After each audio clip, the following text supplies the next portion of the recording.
We are live.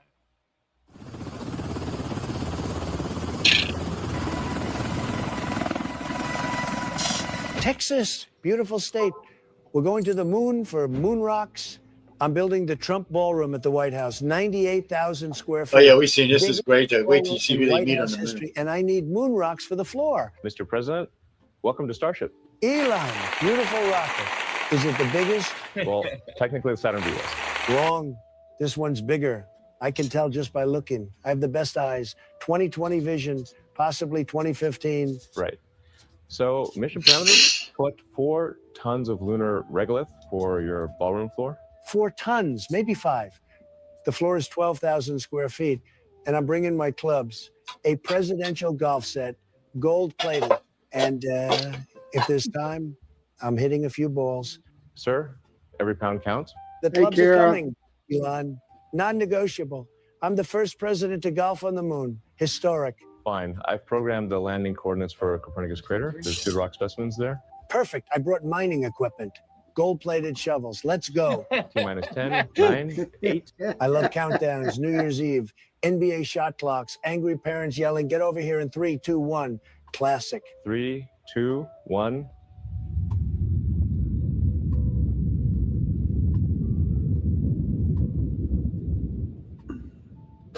Three, two, What's one. that? Biden. Is this the Amtrak to Delaware? Jill dropped me at gate 7. Joe, what are you doing here? Donald, what are you doing on the Amtrak? This isn't Amtrak. It's a rocket to the moon. The moon? Where's the snack car? Can we turn around? We're past the point of no Yeah. return. We're committed. Fine, Joe's coming. But you're helping carry rocks. 4 tons. I'm a union guy. Carried steel in Scranton. Or ham. Could have been a really big ham. Definitely carried something. Whee! Best train ever. We're approaching the Starling constellation. Jesus, look at this. mess. Elon, satellites everywhere. It's like a junkyard. That's my network. We hit one. We're losing GPS signal. I'm trying to recalibrate, but the coordinates are scrambled. Unscramble them. I unscrambled the Da Vinci Code. Took me 5 minutes. Dan Brown called, said, how'd you do it? I'm trying. The collision corrupted the landing data. I don't know where on the moon we're going anymore.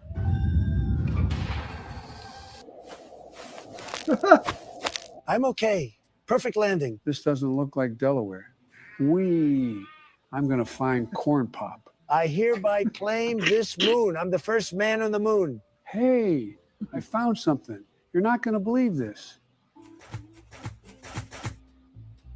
Oh, that's I told you. What the Wait till you see. Can I help you? Neil Armstrong. And you're trespassing. Coffee? So, moon rocks for a ballroom floor. The Trump Ballroom. 111,000 square feet. I need 7 tons for the floor. Premium rocks. The most premium, It's believe more me. and more each time he I talks tell you about it. what, I'll take you to I know, Lunar Ted. Mare Serenitatis. Beautiful formations. Neil, can I be honest? Of course. You've been here 56 years, and this is it? One house? Where's the golf course, the hotel, the Hudson News, the Brookstone? Not even a Dave and Buster's? I like the quiet. Wasted potential. You had decades and you did nothing. Just sitting here, drinking coffee, staring out the window like you're at a Denny's. This is the moon, Neil. The view is nice, though. Joe, not helping Sleepy. Neil, I'm sorry, but as president, I can't let this stand. What's wrong? You're fired from the moon. What? Pack your stuff, Neil. You're evicted. This is my home. Was your home. Now it's mine. Future site of Trump Moon Resort and Casino. 18-hole golf course.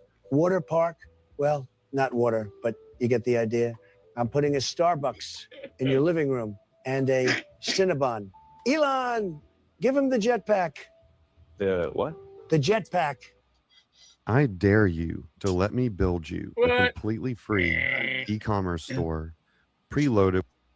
I know you brought one. You always bring jetpacks. I did bring one. Perfect. Strap it on, Neil. He's leaving. Where am I supposed to go? I don't know. Figure it out. You're an astronaut. You're resourceful. I'm really sorry about this. This is insane. I'm calling NASA. Call whoever you want from space. Now, where should we send him, Elon? Well, there's a stable orbit around Uranus. Perfect. Uranus. Beautiful. Poetic. Neil Armstrong. from the moon to Uranus. Uranus? Jettison Neil Armstrong. That's 2 billion miles away. Then you better get going. Beat the traffic. Setting coordinates for Uranus orbit in 3, 2, 1. See how great our countdowns. So what now? Now, this is mine. Beautiful house. I'm keeping it. Maybe I'll put a golf simulator in here. Ooh, he's got moon pies. Ironic. Should we go get the rocks? Yes, rocks. That's why we're here. Look, rover keys. Neil won't be needing these.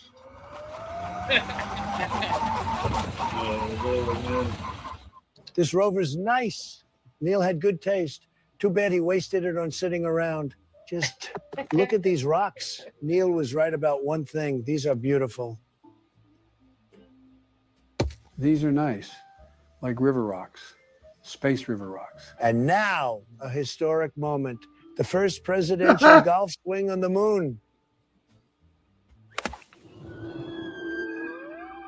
Did you see that? 1.5 miles, minimum, possibly 2 miles.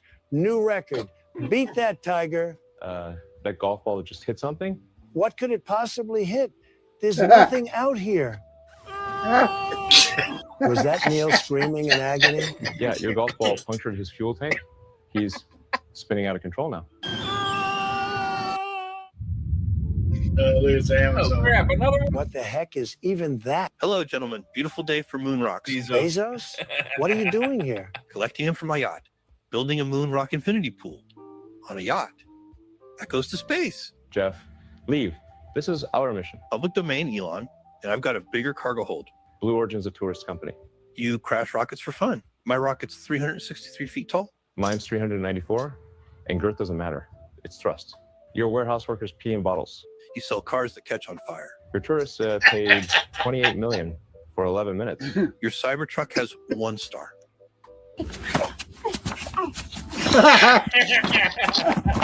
Enough. You're both rich nerds. Jeff, I'm canceling Amazon Prime right now, live on the moon. You wouldn't. 20 years of membership, and I'm about to cancel. No, your order history, your recommendations. I've got $127,000 in my cart, and I'm buying it all from Walmart. Walmart, These rocks are mine. Say it. the rocks are yours. Good boy. What just happened? I won, Joe, like always. Now let's finish loading. We've got a ballroom to build. We have a problem. What problem? We're 200 pounds over capacity. Joe, listen, you hear that? It's a train whistle. Really? Your train to Delaware is leaving. You got to get on, Joe. Corn Pop saving your seat. Come on, Joe. Your train's here. All aboard. This doesn't look like my regular train. I remodeled it all, Joe. I made Amtrak great again. Thanks, Donald. Have a great trip, Joe. Choo-choo. See you in Delaware. Liftoff Quince initiated. Now let's go home. We've got rocks. I'm back. I conquered the moon. I'm the first man on the moon, and I brought back 5 tons of genuine lunar rocks. Mr. President, what about Neil Armstrong? You said he helped you? Neil was great, super helpful, showed us where the rocks were. Then he decided to take a vacation to Uranus. His choice. I supported it. He chose to go to Uranus. Well, I helped him choose with a jetpack. Beautiful send-off, by the way. Very emotional. He was crying, could have been screaming. Hard to tell with the helmet. Sir, that sounds like it doesn't even add up. Next question. Mr. President, what about the golf ball that allegedly hit him? Fake news. I hit that ball 2 miles. If it happened to intersect with Neil's trajectory, then it's a coincidence. Also, what are the odds? Incredible shot. Should be in the Golf Digest. What about former President Biden? Reports say he was on board. Fake news. Go ahead, Elon. Thank you, Mr. President. So SpaceX successfully completed lunar mining operations, minor navigation issues, 2 unplanned ejections, and but nonetheless an overall success. And next stop, Saturn. Those rings, they're mine. I'm taking them. We're going to melt them down. Biggest chandelier ever for the ballroom. But Mr. President, Saturn's rings are made of ice and rock. Not anymore. I'm going to gold plate them. Launch date? Oh, Elon, Jesus. when can we go? Never. Okay, next month. Put it on the calendar. That was a good one. That was Yeah, a That good was one. pretty funny. First time I seen it, I was like, look at this crazy stuff. Welcome everyone to News on the Flip Side. I hope y'all enjoy the Baby News Network. We play them on a couple of shows here on the network. Well, it's funny because they don't really try to paint Trump other than what Trump is. And they pretty much use what he says, and the voices are great. Joe Biden, I mean, they're just walking around. Speaking of Biden, so I had the misfortune of seeing his interview with the what's his face, the special investigator. You know what, guys? I don't even think they need to make this public. It's actually that bad. I don't, he's done. He's not going to be president again. It's, but it tells me one thing: he definitely was not fucking running the country. It was Yeah. what? He was definitely not running the country. No, he was not in charge. He was talking about his Joe- dead son being alive. He didn't even have a clue where he was, what he was doing. It was sad. It was spooky. Well, sad, in the beginning, he was more lucid, So, but yeah, towards the end, though, I mean, he was just like, Well, the one I they listened to is hit him in about the head. He was dizzy. the one I was listening to was about 45 minutes long. And first 10 minutes he was okay. After that, it was just steady down. And by the time you got to about 35 minutes in, he was just completely incoherent. It was I really, and especially since the media is going to get it and chop it all up, I don't see what the point is. I don't think it's going to help him win. And it might. I mean, it might make some Democrats have to look up and say, "Hey, you know what? We were wrong," but I doubt it. The Democratic Party is headed for fracture, Jesse. Yes, Yeah. mainly Oh, I think there we are. because they just lost another primary to a socialist seat. So that's 5 now. Our lovely New York mayor got on TV just a couple of days ago. Which one was this? Slater? Is that the one who just won? Something to that effect. You know what? I'd have to look it up, to be honest with you. I seen it yesterday, and then I seen it again this morning, but I really wasn't paying that much attention to it. Yeah, there's 1 or 2 more coming up that are, DSA agents. Well, they're saying all together they could pick up 10 of these socialist seats, which gives them power in the party, at least some. Because you remember they've already got AOC and Bernie and Elizabeth Warren, and there's a couple of others, Omar and the other one. Look, I don't think Bernie's really doing Democratic agenda. I think he's doing Bernie agenda. Well, no, but he's doing socialist agenda. He backs all these Yeah. people who won. So that's what I'm saying. They'll have his vote too. So instead of just the 10, you'll have the 5 that are already in the Congress plus the 10 that get in. It's 15 of them. It's 15 socialists. I'm not even sure how it's legal. We need to re-examine the law in the United States. If you're a communist or socialist, you shouldn't be allowed to serve in our government. And if you haven't lived here for at least 2 generations, you shouldn't be allowed to serve either. I don't think that a person who first comes here has no business serving in our politics. There's no way they can assimilate that fast. It's impossible. And really and truly, let's say most of them come over here like 20 years old. So they have children, and, the children. So they're not going to assimilate this time. And their children are not going to assimilate fully. But the grandchildren will. They'll actually be Americans. They'll actually understand what it is to be an American. And then they can make a more informed decision. But the first 2 generations can't. The ones that just came here, come on. And ladies and gentlemen, you don't even type me at the word for this. Go look at everybody who's serving in Congress right now who was not born in the U.S. And you'll see there's one thing in common. They all bring the politics from their old country, the countries they escaped from because they didn't like. But they bring those policies here because they think they'll give more power. Well, I think that's also not just the only part of it. With Ilhan Omar, I think they need to look at her agendas and what she's voted on, what she's written off, what laws she's put into effect. I think the only thing she's done is to help people of Somalian background. She does nothing to help people that are native actual Americans. So I think that's part of it too. I mean, you got to be you have to be like a judge. You know, you can't just pick one group and only push their agendas. You have to push everybody's agenda. It's everybody's voice. All I know is that I'm better looking than Sean Connery. Look at that mug. Yeah. What do you mean, man? Sean is a sexy beast, baby. I am a sexy beast. And I wouldn't comment your ugly ass. That's about Sean Connery. I wouldn't. And by the way, to you, it's Sir Sean Connery, buddy. Well, get that shit straight now, bud. Does it count if you're dead? Do you still have to call him that? Yes, you do, because his people can take his sword and come cut you know what off. So you better be nice. Oh. Sir, I'm better looking than Sir Sean Connery. Yes. But Joe, I'm gonna get back to your question. So if the socialists get in 15 seats, are they going to be Democratic, or are they going to have their own little party? Of course they're going to have their own little party. Look at Omar, look at AOC. They have their own agendas. It's different from the centrists. So the centrists are calling for this shit to go away. And even Bill Maher, even Stephen Smith, a lot of the big Democrats are. I haven't heard Hakeem Jeffries or Cory Booker or anything. They're kind of staying away from it because they're both out of I think they're scared. Well, they are. And they're scared they might get primary because everybody who got primary this year lost to a fucking socialist. And so it's scary. So first off, you have to stop. Who the fuck are voting for these people?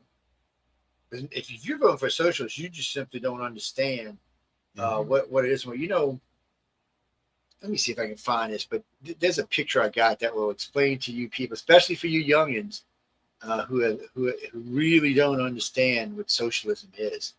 It's a good way, and I think anybody who wants to explore socialism, and I would suggest you do this, go live in Venezuela for a while, or Cuba, or any real socialist country. Go live there for a while. I think the only working socialist country right now that would be safe enough right now would be Russia. And I don't recommend it, but Russia's not a socialist. Russia's a republic. But it's a communist republic. So no, Russia, no communism at all. It's a republic. Oh, it's really? It's elected. They cheated in the last elections, but it's a republic like we are. So, well, it's not exactly a republic, but it's not any communist or anything like that. They have free elections there. So, I mean, China is a communist, and China's doing well, but China's got a big problem. Its middle class and down is separating from its upper class because those people are being Americanized or Westernized. And China didn't realize it until just recently. One of their generals who left to come, he came to live in the United States.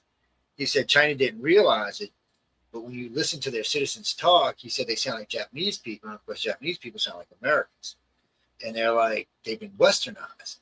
And he said what's going to happen is if somewhere along the line, for some reason, something goes on and China has to clamp down on its majority of its population, it's not going to be a population that just sits down.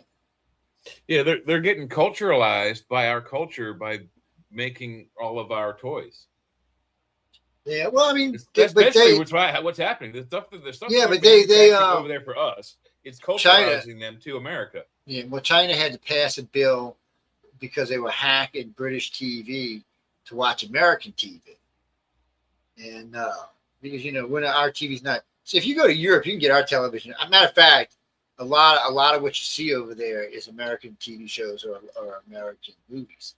Like I guess because it's just the sheer volume and amount of movies we have. Yeah. But what's that, Jamie? Oh, I don't think. I don't think Putin wants to end the world. I'm sorry. You broke me up right in the middle of whatever the hell I was saying. I can't. Yeah, no, Putin doesn't want to end the world. He wants to own it. He liked them. Putin's got a problem, though. There's basically a revolution starting in his own country. So, and the Ukraine are dropping more and more stuff, blowing up more and more shit. Now they're attacking businesses and then going after infrastructure. The only thing I don't like about this for Kiev is that sooner or later, only two things can happen. Putin can just say, fuck it, I've had enough, and we're going to end this. And concede, which I can't see him doing unless he's planning on stepping down. Or he calls his general and orders a 2 kiloton tactical nuke and unleashes it on Kiev. Yeah. And just unleashes on Kiev. And what I would do if I was going to do that, if I was him, I would just say, okay, look, this is what's going to happen. in 3 hours, there's going to be a nuclear strike on Kiev. Get the fuck out or die, your choice, but it's going to happen. Yeah.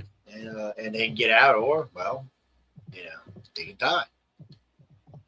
But he's going to have to prove a point that you're not going to win this, no matter what. I'm not going to let you win this. And if it takes using nukes, then we'll use them. Or he could do something worse and accidentally drop a big bomb on Chernobyl and start a real big disaster. One that would not just mess with the Ukraine, but with Europe as well. Why would dropping a bomb on Chernobyl make a bigger disaster? Because Chernobyl's in the Ukraine. Yeah, and it's contained. It's already it's contained. It's contained. Oh, it's not even really radioactive. People are living there now. They got a lot of weird mutations, but the radiation's pretty much gone. It's still inside, and if you blow it up, then I'm talking if you hit it with a bomb, maybe like a 2 kiloton bomb, not only is it going to spread for miles and miles around, it's going to go up into the atmosphere 3 or 4 miles and just spread out all over Northern Europe, Poland, the Ukraine, all over the fucking place. We may even see some in the United States. That's just because they got lucky with Chernobyl. They were able to turn it off so that there was a big spill, but that's all there was. But if you hit it with a bomb, there's nothing to control the explosion. So until all the dirty water is still there. Yeah. So until you bury it alive, it's going to keep contaminating shit. And if it does decide to go China syndrome, where a big chunk of it falls down to a big puddle of water, oh well, fuck, there goes a big chunk of somebody's country. It's so this is a dangerous game they're playing. I understand, Lazinski's got big balls. He's the man. Frankly, I don't even know why Putin's put up for as long as he has. If I'd have been Putin, I'd have just said, look, $25 million to the person who brings me his head. Yeah. It's. But I'll tell you one thing, they're developing some serious drone technologies over there. Well, yeah, they're actually they just announced something about that, about his he's going to send a bunch of his seasoned tactical drones over to us to use. They because we're giving them all kind of shit. Yeah. It's so he's giving us experienced troops, basically.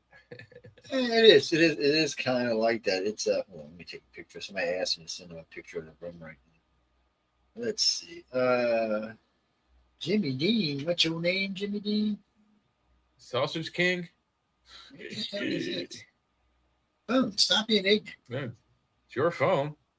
No, it's just being ignorant. When I flip it, sometimes it wants to get crazy, man. It wants to get crazy.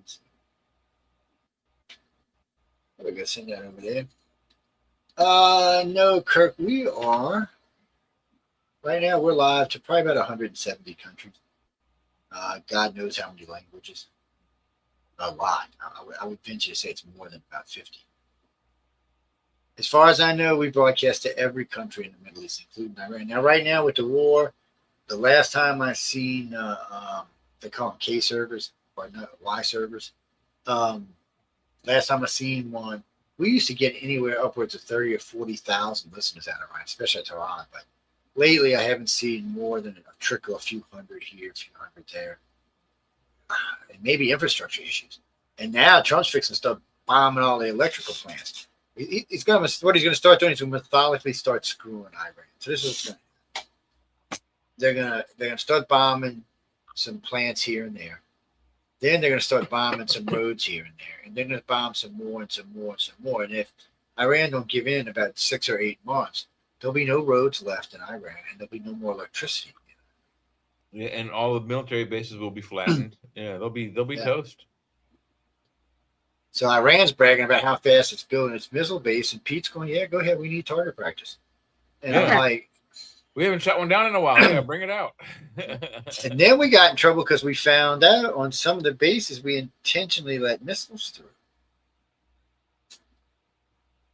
Hi, Heidi. Well, I guess. Hey, Heidi, why would they do that?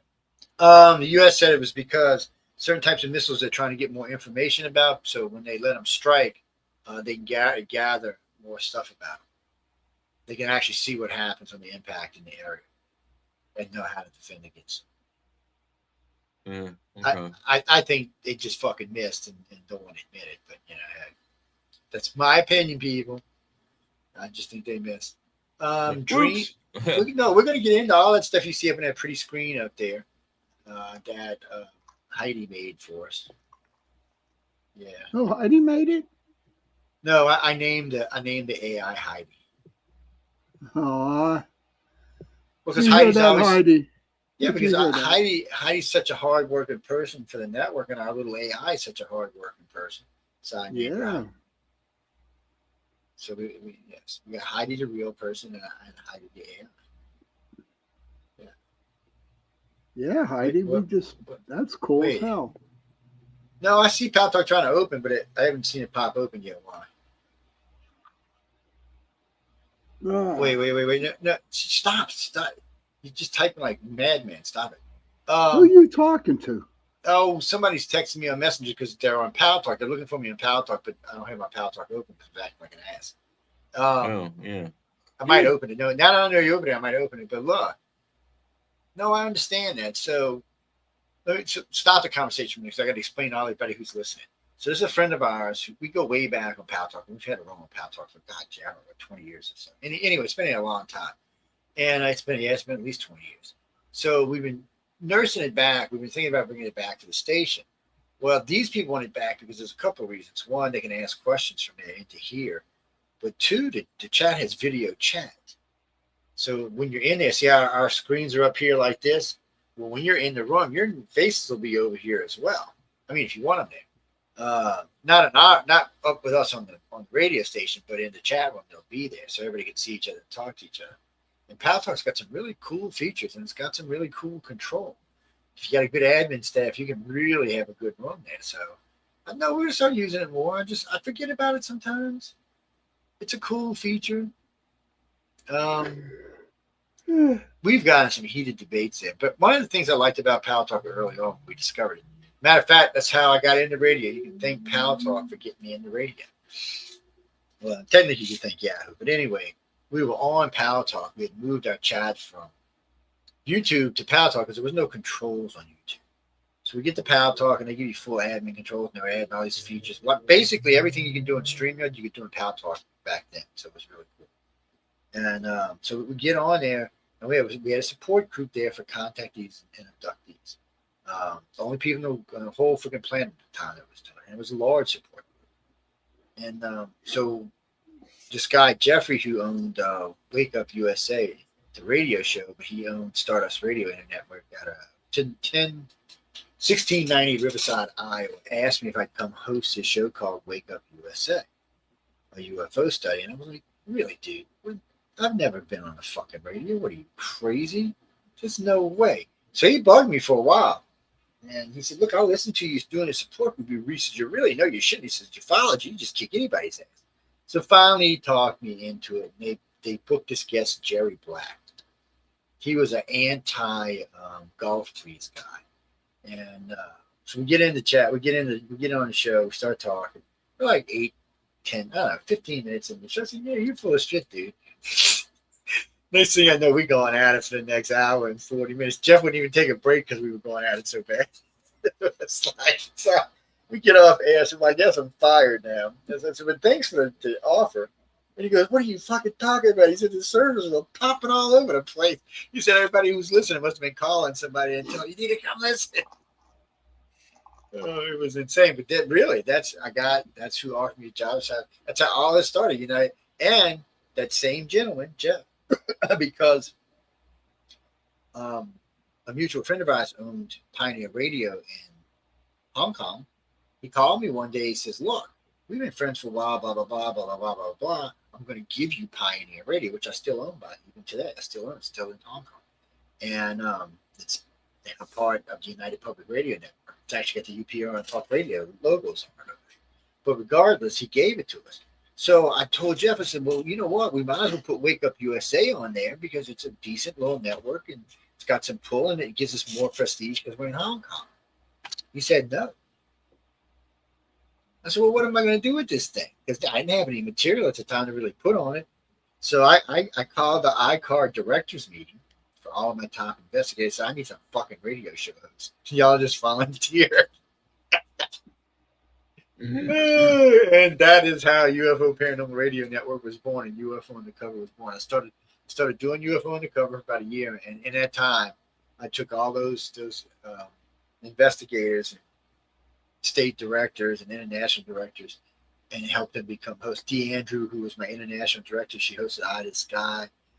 News on the Flip Side was being hosted by November Hansen back in the day. Actually, it was News on the Flip Side. It was Something American. Hey, Mark.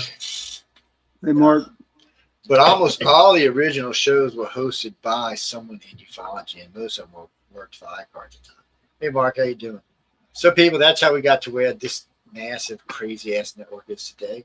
And, of course, the wonderful woman who runs it, Michelle DeRoche. It's changed hands for management. If you don't count my hands, it's changed hands 3 times. She is such a wonderful lady. But Heidi has a question, Joe. What's up, Heidi? I put it up. She must have heard it a million times. Why in the hell did an on-duty police officer just pull into the dispensary right outside Walmart? You can shop both here. Oh, They must have called him. Somebody's causing a ruckus. Yeah.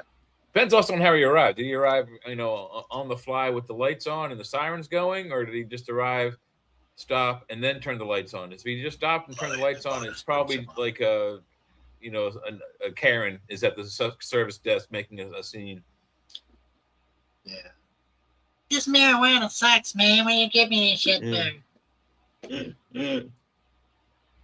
Trump's done stole marijuana from the Democrats. Democrats have worked hard to get pot legalized in this country, and they're losing it to Trump because he's making it a Schedule III drug. Actually, if he gets his way before he leaves, you'll be able to buy shit over the counter at the drugstore. Yeah, it'll be a Schedule I. Yeah. It'd be no different than aspirin. Oh, it wasn't a question. She was just pondering. Sorry, Heidi. Are you smoking some of that good Colorado marijuana? Is that what's going on here? You smoking that? No, I think Sean is smoking some of that good Colorado marijuana. 38 years with that one. Yeah. I'm doing all right. Pot is not for everybody. It's here's my problem with dispensaries for me, and this is just for me. Once I take something from the dispensary and I use it, I am a very, very addicted person, and I know for a fact that I will go down a wrong way. Well, okay. Now, and that is true, and I do know a lot of people with addictive personalities. I thought I had one, then I learned that I had a different type of personality. But anyway, I've been real fortunate. I'll tell you about it. So what happens is, I've told this to grandkids and kids and people I know who are going to end up smoking. I said, do this. Just buy you some. If you're going to do it, get you some weed. Don't go get crazy. Don't go get wax. Don't go get this. Just get you some weed. Smoke the weed, because what happens is when you get used to a particular high, that's the high you want. A lot of people who just smoke flower don't really want to smoke all the rest of the other shit because it gets them too high. They don't want to be tripping. They just want to be high. Certain edibles will make you trip your balls off. Certain waxes will make you trip your balls off. Hash. And a good hash, good. So, I mean, you got to know what your limits are. Now, I imagine you're like me in some ways, Sean. See, alcohol was always a problem for me because I had such a high tolerance to liquor. Yep. So for me to get drunk took a lot of drinking. So I never could learn how, until I was older, how to stop. I would just keep drinking. I didn't get sick from drinking. And twice in all the years I drank, I only got sick 2 times. And one because I was sick from something else. So, and I just had this crazy high tolerance. So what would happen is you get to a point that you get so drunk you don't even really know you're drunk anymore. Yep. You just think you're in there. And I get obnoxious and all kind of shit, say all kind of shit. I could be rude, crude. I could be really sweet, nice too. But the point is once I learned, okay, Joe, you've had 21 White Russians tonight. That's a fucking enough, asshole. once I could tell myself that, I was fine. Drive safely, Heidi. But the problem is most of the people I know with addictive personalities can't figure out how to tell themselves no. I mean, you can say it in your head all day long, but that's not enough. You've got to really, and you kind of have to give yourself a consequence in order to really do it. It's hard. It's not easy for anybody. Cigarettes. Somebody asked me, was the hardest ever thing I ever gave up? It was probably cigarettes. It might have been Coca-Cola, but it was one of the two. Almost every heroin addict I've ever spoken to says I had a harder time kicking cigarettes than I did heroin, and they almost all of them were cigarettes. Because cigarettes, not only is cigarettes addictive, but it's designed to be addictive. Yeah, it's designed to affect us in the way it does. Well, it's also they add chemicals for certain, to hit certain receptors and make you addicted. Okay, Frank. So if you're going to smoke cigarettes, there are cigarettes you can smoke non-filters, but if you got to smoke a filter, don't ever smoke lights because they use carbon filters, or actually use fiber filters. I'm sorry, carbon filters okay. The fiber filters have little particles that get stuck into your throat, can cause cancer. Newports. And all the cigarette companies that have a light or an ultralight, they do that. That's what they use. And even the ones with the cone things in the middle, that's still using the same fibers. So if you get an all cotton filter, which are usually only on full flavored cigarettes, those don't affect you like that. It's not the same. It's just cotton. It's not anything that's going to really cause you any problems. The cigarette, and it's not even the tobacco that really gets you. It's the fucking carcinogens from the heat, the flame, it's the ashes, the smoke. What's burning creates some carcinogens. That's what gets in your lung and does the damage. So it's why people like vapes, because that part is taken out. But if you vape like a madman, vapes are just as dangerous as cigarettes are. Well, you know what? Something about vapes that I have learned through like 5 or 6 doctors, courtesy of my mom. They have not done a study on Juuls, okay?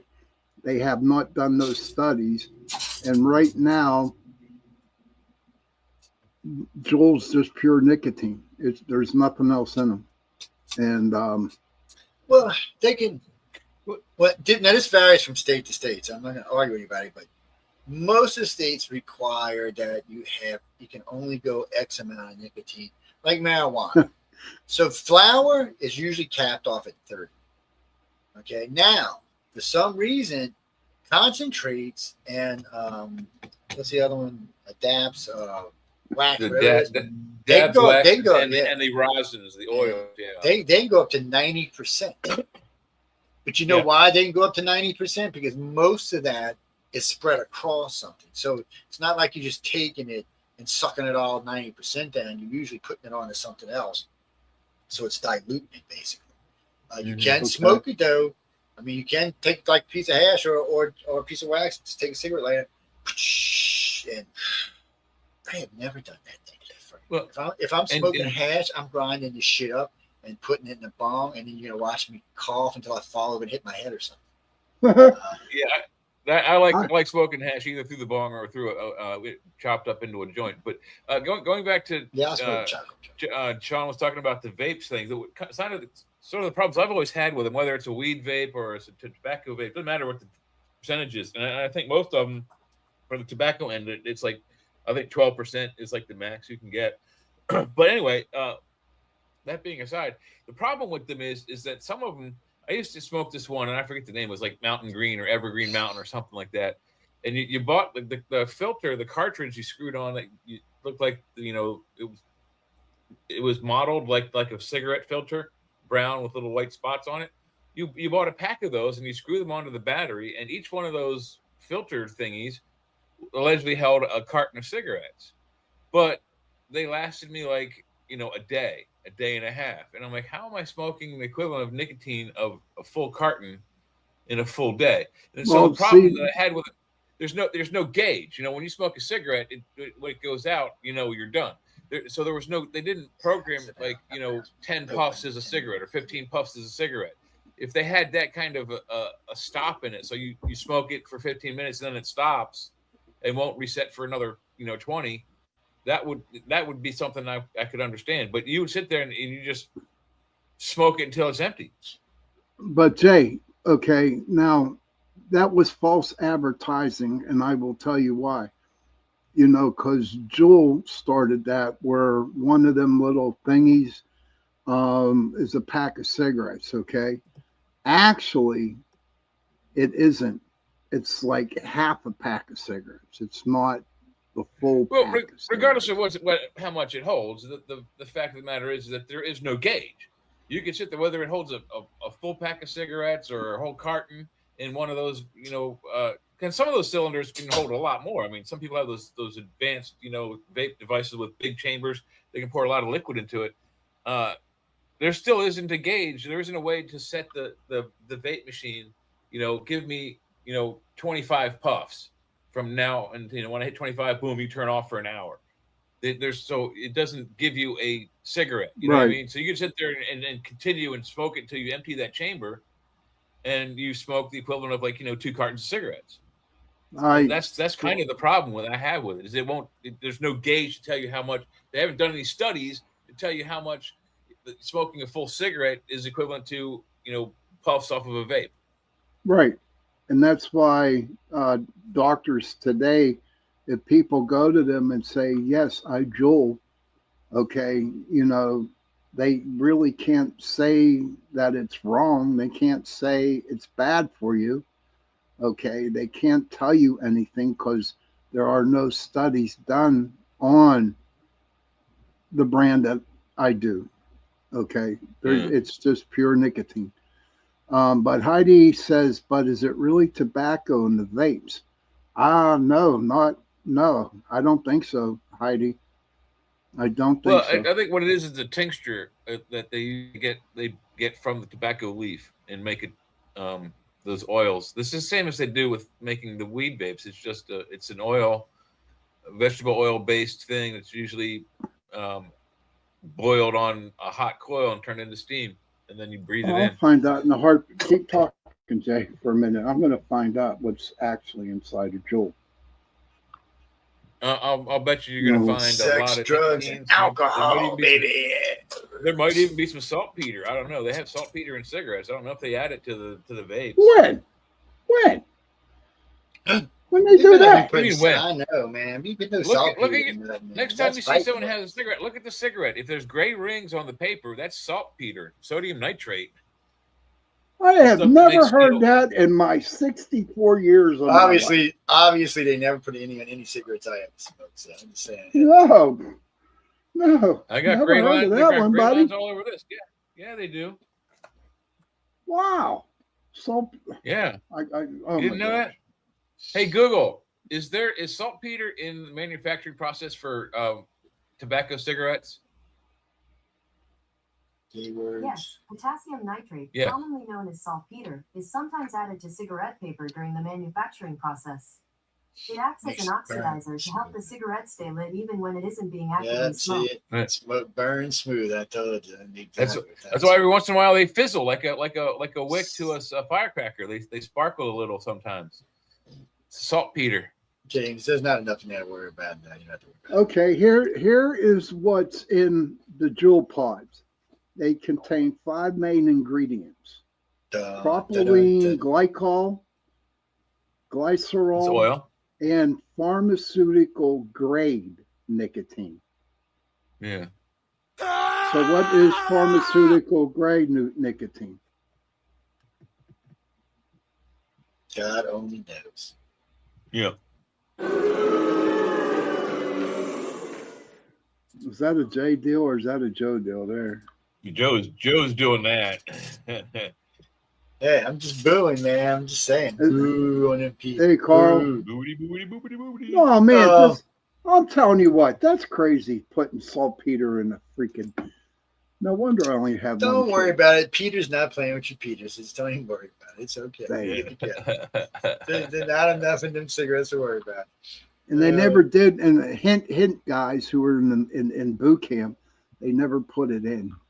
Never. Oh no, they did where I was. I was in the scullery. But he had big boxes back there. So no, not where I was at. So how they did this. a lot of stuff that the Navy uses, like, you remember the green eggs and ham? Yep. So the green eggs are powdered eggs. So for every two things of powder, 1 scoop of saltpeter. Poof, they'd mix it in, they'd put it in the thing, send it up front in these containers. As far as anybody in front knew, there was nothing in it. They did that in every scullery I have seen in any ship or any other way. So it was until you got into until you were out of school and into regular duty. Because this is something interesting for y'all. So Navy schools, well, not just Navy schools, most military colleges where you have men and women on college. So if you go to a regular college, the amount of sex going on in college is pretty intense. Military schools, it's about 1/3 of that. Sometimes even less. And they got the same hormones. So what's going on? Something to think about. It's not because they're scared to get in trouble, because when you're horny, you don't care. No, indeed not. Yeah, sneak in a tank, get a quickie. Hope you don't get caught. Guy comes in the next day. Why does my tank smell like this? What's going on? Why is it all stinky and shit, man? What's going on? Bring a towel, people. Bring a towel. Yeah, like the hitchhiker's guy. Bring a towel with you. What do you think the hitchhiker got all wondering had a towel with you? What do you think the towel was for, people? Oh, y'all some naive fools. What can I say? That was the theme of Writers of the Future this year. The answer to the question. Yes. The answer to the question of everything in the universe. So they built a big computer to ask it the question, and it asked the question. And then when it's finished, the answer was 42.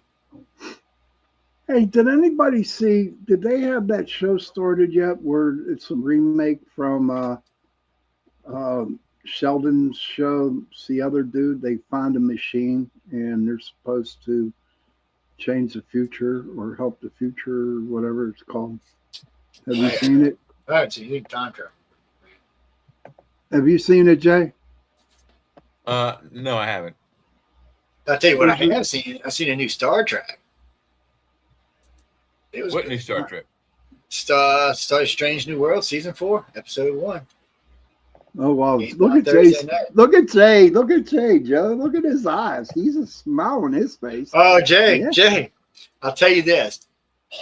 In this episode, is one of your and I favorite topics we talk about all the time, and I mean we just talked about it the other day. It's and I don't want to tell you, I don't want to give it away, but it's not a bad episode. I'll tell you that. It puts it in a different place. What's the title of that episode? I don't remember. Third one in, fourth one in, 1, 2. No, it's the first episode this year. It just came out. Just dropped last night. Brand new episode just came out. I'll tell you this. And it involves time travel. Oh yeah, okay. So they went back to the 80s. No. No. Yeah, come on. I want to tell you, people. Can I tell y'all? People, I'll tell Joe Clogius. The audience wants to know that. No, Joe wants to tell you, Jay. No, I can't tell you.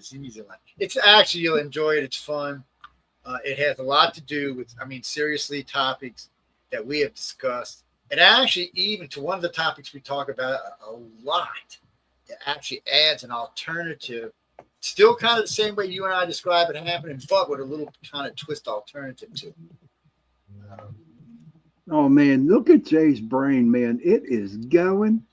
He has I enjoyed the episode because I'm writing a reply to John Goodwin on Facebook. Look at that, man. Look at his brain go, dude. Anyway, his brain. It's a good episode. It's a lot of fun to watch. I like Strange New Worlds. And the commander, what's her name, gets promoted to commander, which I already thought she was a commander. So apparently I wasn't paying enough attention. Yeah, the number 1, she gets promoted to commander. Okay, I'm going to ask this. I'm going to ask you guys this question. When you guys were just watching Star Trek, okay, was it due for the women or just storylines? Oh, it's for science fiction. Screw the women. You can see them anyway. I'm from New Orleans. Look, seeing boobies ain't even a big deal down here. It was because it challenged your imagination. It made you think of things.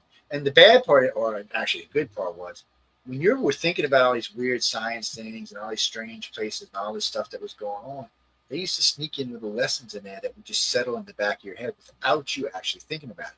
If today's people could learn how to do that, they could change society. But today they just try to beat you over the head with some bullshit. Roddenberry had it down. Pat's like the first black and white kiss. He did it in such a way that it didn't offend anybody. Nobody even bitched. Yeah, it wasn't even actually a kiss. They didn't even actually connect. Yeah, it was. So it was a lot of firsts he did, and so I got to give him credit. So that kind of stuff I enjoyed it for, and there was a lot of fun. Let's just blow some shit up, And now they're saying that the guy who did all the tricks that was a kid was Q, either Q or from the continuum. So that's all interesting stuff. Which kid? So this episode. Listen. So this happens in two different. So remember Strange New Worlds when the guy's trying to get Spock to get married? Yeah. To the girl. So that was an alien. That was the alien. He was a kid, and his dad came and got it. Now it's the same alien that was on Star Trek TOS, the original series. He did the same thing, and the dad came and got it. That's the same one. Yeah, no, that's Trelane. Yes, they introduced Trelane. That is correct. Yeah. Yeah. So now they're saying that he was either Q himself or Daddy's Q. But they're saying they're Q. And in Strange New Worlds, they said they're going to the Q's home world, which I didn't know Q had a home world. I thought they lived in a continuum. So I'm a little confused by that. I'm not sure where they go. Well, they had to start off somewhere. Well, no, they could have started out in space or energy. They didn't have to start out with flesh and blood. And I've never heard Q ever say he started out as flesh and blood. They look at the universe different than we do. But anyway, it's not even inferred anywhere. And then remember when they go and Janeway goes to their universe, it's not on a planet. It's in some kind of weird thing where they had to make themselves look like the Confederate War so that they could understand it. Yeah. Which he said, remember he says, those aren't muskets. They can kill a Q. That musket can't kill a damn Q. Yeah.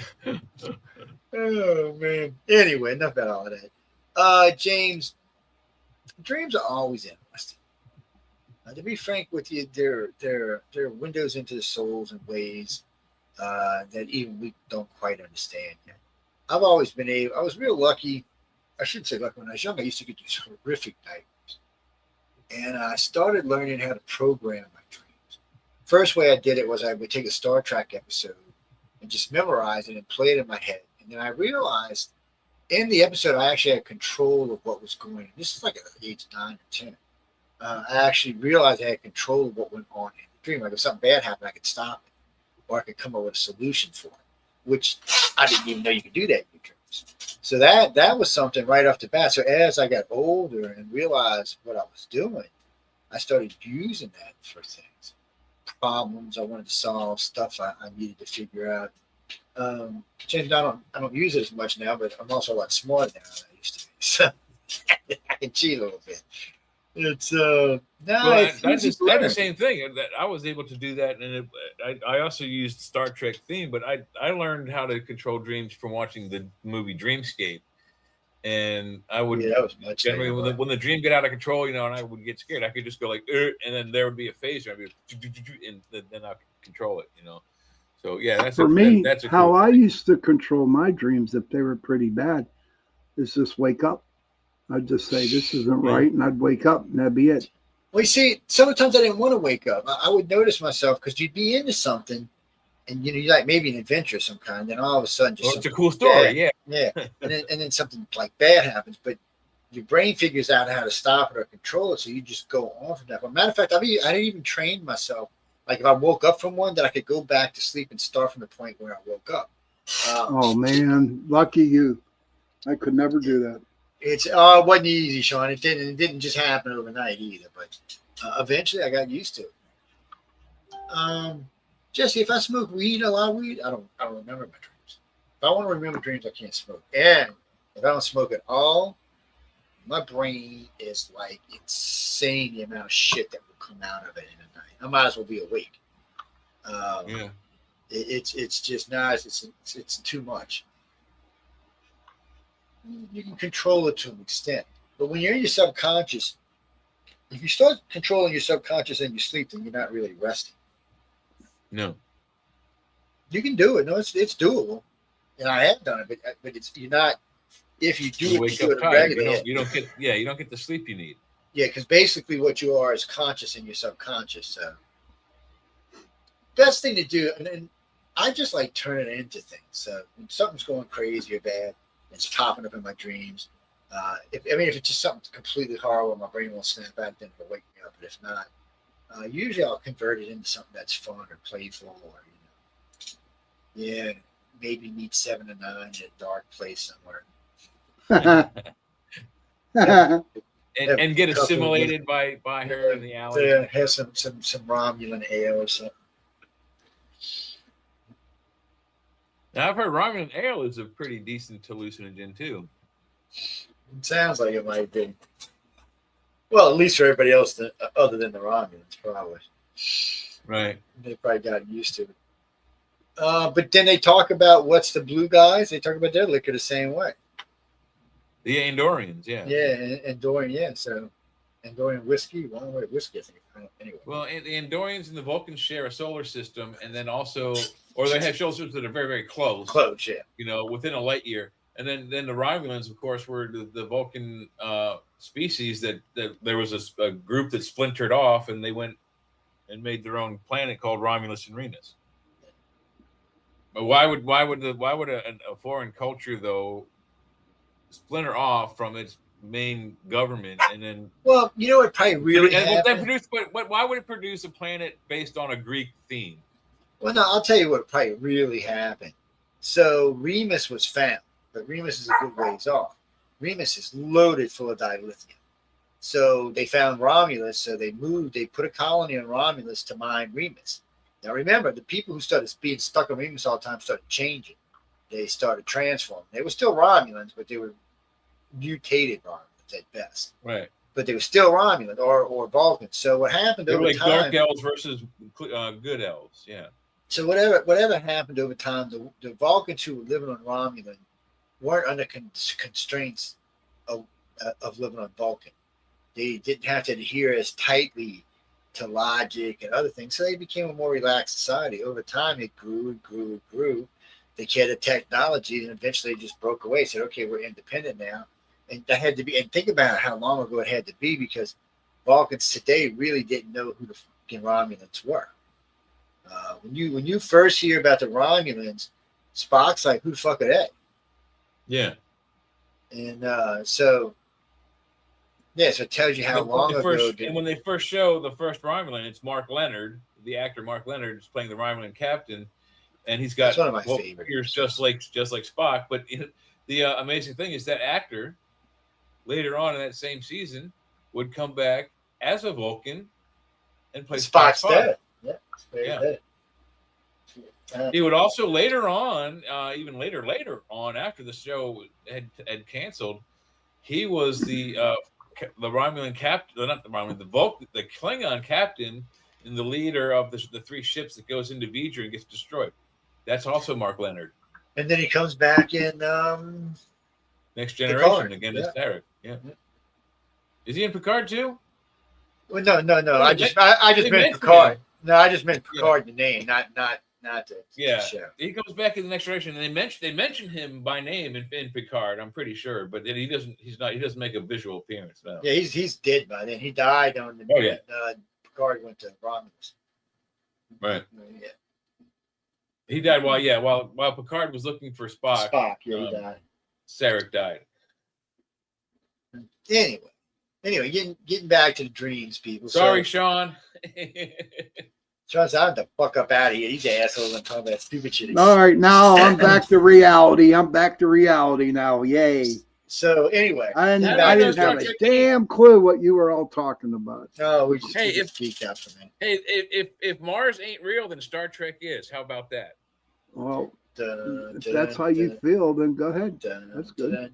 That's right, Joe. So, Mars. That's interesting. I heard that in some TV show recently. What's that? Mars. Anyway. Mars don't exist. Mars. We know. You know how we know Mars exists? Because Elon's going to spend $1 trillion to get there. That's how you know. Doesn't matter what any Bible says. No. I'm going to tell you straight up. It proves. Yeah, we're back on. No. When the day I see Elon step on Mars, then I will say Mars exists. But I got to wait for Elon. You already seen Lucy step on Mars. So what's that? No, I'm talking Elon, man. He's the one that wants to build shit there. Elon, I'm telling you, Elon wants to be there tomorrow. You see pictures of Mars, man. It's all CGI. It's all CGI. No, indeed. It didn't even have CGI 20 years ago. It is. You do realize we have pictures of Mars going back like 100 years, right? No, someone took a picture. Someone took a picture of the Sahara Desert and put it up there, buddy. Oh no, that's all there's features in these pictures that you're not. You know what actually sells it? It ain't even the terrain. It's the fucking sky. And on top of that, you can take the picture of that sky, put it on your computer on Google Stars, and it will map it and show you exactly where that fucking rover is on guess where? Mars. You can't escape it. It's there. It's there. I'm sorry, man. I gotta wait. Even the Bible says Mars is there. Why are you hating on Mars? I'm just saying. When I see Elon Musk step on Mars, then I'll say there is another Mars. one of these guys challenging the creator. Why has it got to be him? What if it? I mean, there's a robot that's on there now. Where's the robot? What? Actually, on Mars. There's several robots on Mars. I don't believe you guys. And it's not little ones either. They're bigger than cars. You have to show me a picture of this. They're all over the place. But it's CGI. It's CGI, dude. CGI hasn't been around that long. So when you look at the Viking, on Mars, Viking got on Mars was 73. There was no fucking such thing as CGI.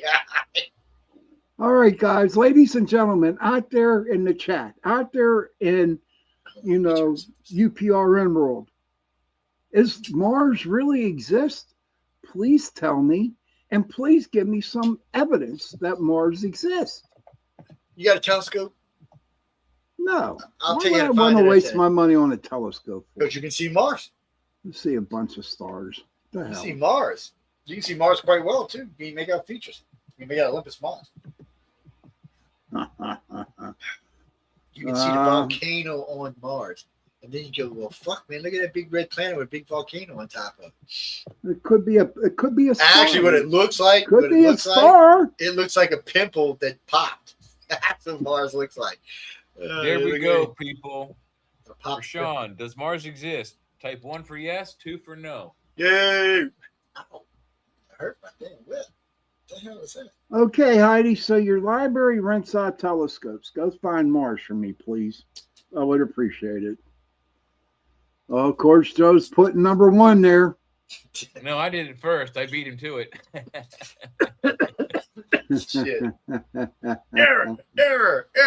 Okay. Anyway. Hey, we can only vote once, and I already did it. So. No, actually, them people who are born in Pennsylvania, none of them think Mars is real. They're just weird like that. No, it doesn't exist. Only one that knew it. Carl Sagan tried to show him. It's all computer generated. Yeah. There were no computers. How do you That's know? the problem. Because there wasn't. How do you know? I was alive. I know. I work on computers. I know where they had them when they did. And they didn't have them back then. Okay, Heidi. Thank you, Heidi, for saying 1. Oh, boy. Jeez. If you couldn't see Mars, you would have a chance, but you can see Mars. You can see Mars without even a telescope. Yes, you can. Yeah, let me see what you're gonna. But you don't even need a telescope. You can see it without a telescope. Yeah. Mars is one of the easier planets to find. It actually has a red tint to it. It's a reddish ball in the sky. So I wonder. Here we go. Sean, do you think the moon is real? Of course I do, Heidi. Or any other planets. I sure do. The moon's hollow, man. But to me, the moon is there. It's real, but Mars don't exist, Heidi. That's no moon. It's a hallucination. Yeah. It's a hallucination. It's the dead Death Star. The remnants. Death Star. The Death Star murdered. I'm waiting for the I'm waiting for the Doctor Who episode when it hatches. So Yeah. And a big giant space lizard comes out and gobbles up the planet as a birth snack. I guess it laid another egg. I thought there was green cheese on the moon. No, that's some Looney Tunes, man. There was mustard and blue Cartoons. cheese.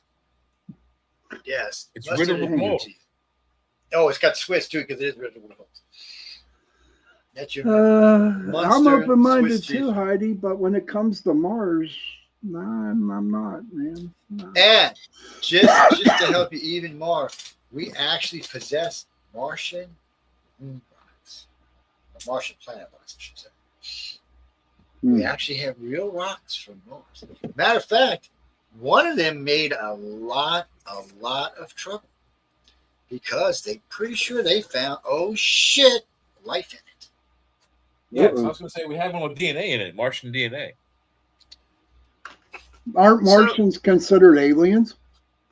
Well, in a way, yeah, because they live on a different planet, but they're from the same solar system. So how alien are they going to actually be? Well, they could still be 100% genetically different from us. We don't know. We weren't there. We don't know what was there. I would imagine if they evolved with any planet with any kind of atmosphere or anything like that, they're going to be some ways like us. Okay. You know what, Heidi? Heidi says I can see the man in the moon, the little weird face. I see the face too. When it's smiling, I know I'm going to have a good month. If I see that it's not smiling and his face is contorted on that moon, I know it's going to be a shitty month. So there. And you all thought I was crazy. He is crazy. I agree with you. I would have said that. Whispering. Tell me you can't see that moon smiling sometimes. I don't even look at the moon. The moon's not interesting to me. Okay, Heidi, this is for you. And whoever wants it, Kara. The animal's the ant. Oh, the ant. Man, it's an Ixen toy. The ant. Man. An insect. That's just for you, Heidi, and everybody. So when you pull that card, when Jay and I hear that means it's an insect toy. Uh-oh. That's what it is. They're fucked up more than any of the species. They're really they're all consumed. I heard they were a bunch of nasty bastards, and ants. They like to eat people. Whole and alive. I'll tell you what, we got some big ass ants here in Pittsburgh. You know that. What happens if we found a planet full of arachnids or something? Oh no! How would we find? I would nuke it. Not arachnid. arachnid. From orbit. I would immediately. You're welcome. Nuke it from orbit. Sorry, no. Planet of spiders. Bye. Or no. Not them spiders. Them nematode things. Oh yeah. Oh, didn't. Well, were you here yesterday when I played that Tartarus one? I don't. We did a show last night. I don't remember. Yeah. So there's one we did. You know, the tartar. What do they call them? Tardigrades. The little animal thing. Tardigrades, yeah. There's nothing that fuckers ain't resistant to. No, and even in high radiation or places where it's unbelievably cold, they'll just pause. They don't die. They hibernate. Yeah. No, this is not even a hibernation. It's a pause. Yeah. Nothing changes. The metabolism, it just stops. It's like the thing said, okay, we'll just wait until time to move. It's like yes. Yeah.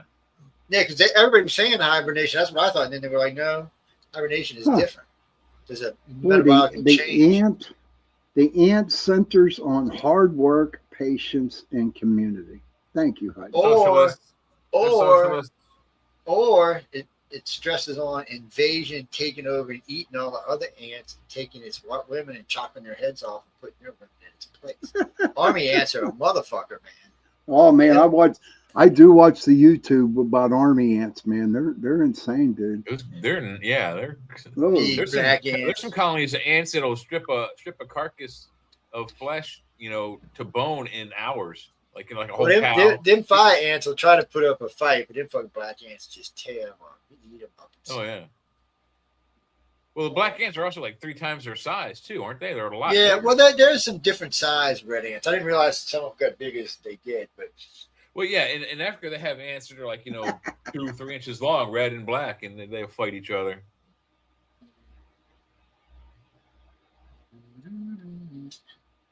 Heidi, when I see the ant card, it says maintain the course. Just maintain the port. Trust. Oh, I thought it mean run because you're about to get stepped on. See how we interpret things differently, people? Yeah. So I'd be like, I seen an ant come, I'd say, oh, that means you're in deep shit. You better start fucking running because somebody's going to squash your ass. Heidi, trust. Oh man, I just had the word, but of course Joe talked and I lost the word.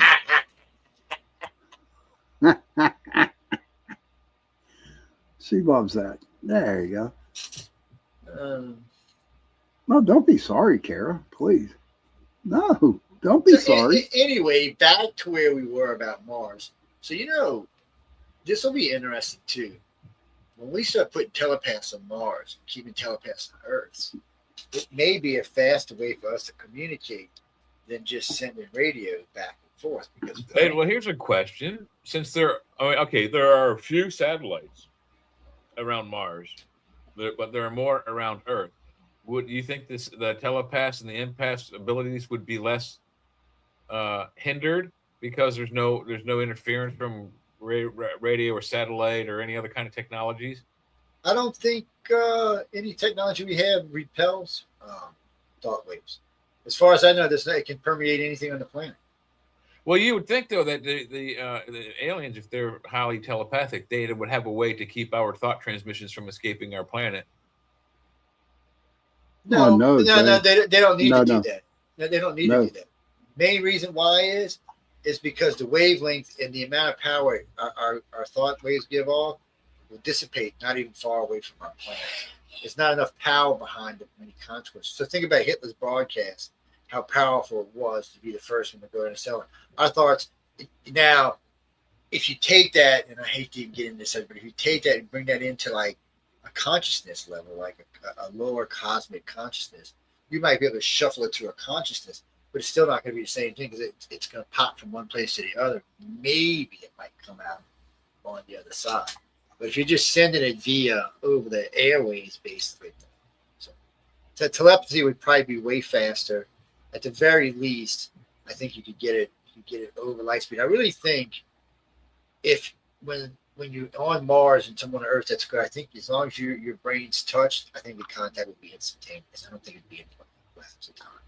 I really think for most, I would say in most solar systems, unless there's some kind of weird gravitational effect we don't know about, which there may be, I think telepathy would go instant.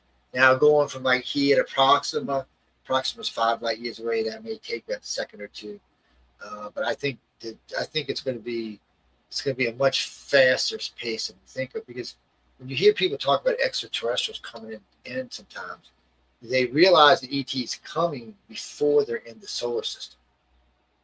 Now, granted, the Greys and them have really good telepathic abilities and they're really good transmitters, but still, it is showing that humans can pick it up from that far away. Well, but you got to figure they have to have some sort of near instant type of comms or communications. They have to have that. If you're going to be we don't know what their range is. Are they, going the whole span of the galaxy? Only are they going the width of the galaxy? Are they only just around like this quadrant, if you will? If you're an important species and you have your spaceships are out exploring the universe and something bad happens, they need a way to contact. Say, oh yeah, hey, come back here. We need your help, or go over here. These guys need your help. There needs to be some way to instantly communicate. What are they using? Telepathy? Are they using a radio, or space radio, or laser radio? So quantum radio. Let's see if we can answer that. We know the Greys use some type of telepathy. Maybe something different than telepathy, but whatever it is, they don't all use telepathy. They can't. They're not all. Well, I'm talking about the Greys use telepathy for fast and light travel to communicate between worlds. Their communication is telepathy. They don't have like a technology, not in the way we think. The technology can probably boost it, but it's not a technology. It's still their brain power. And their entertainment, if they have TV shows, if you will, are probably also broadcast across a telepathic, broadcast. Yeah, and I would imagine they may have found pockets or waves across the cosmos where telepathy travels nicely. I imagine there's different wavelengths in the cosmos where telepathy may travel comfortably and quickly. It's an energy, so it must be affected by gravity and magnetics. So, But there's something, but somehow or another, telepathy is able to exist in multiple dimensions. I think that's why the communication is almost instantaneous in most cases, because it's kind of like contacting that end thing, not just from here, but from different points in reality, and it just all it's hitting every fabric of the universe at once.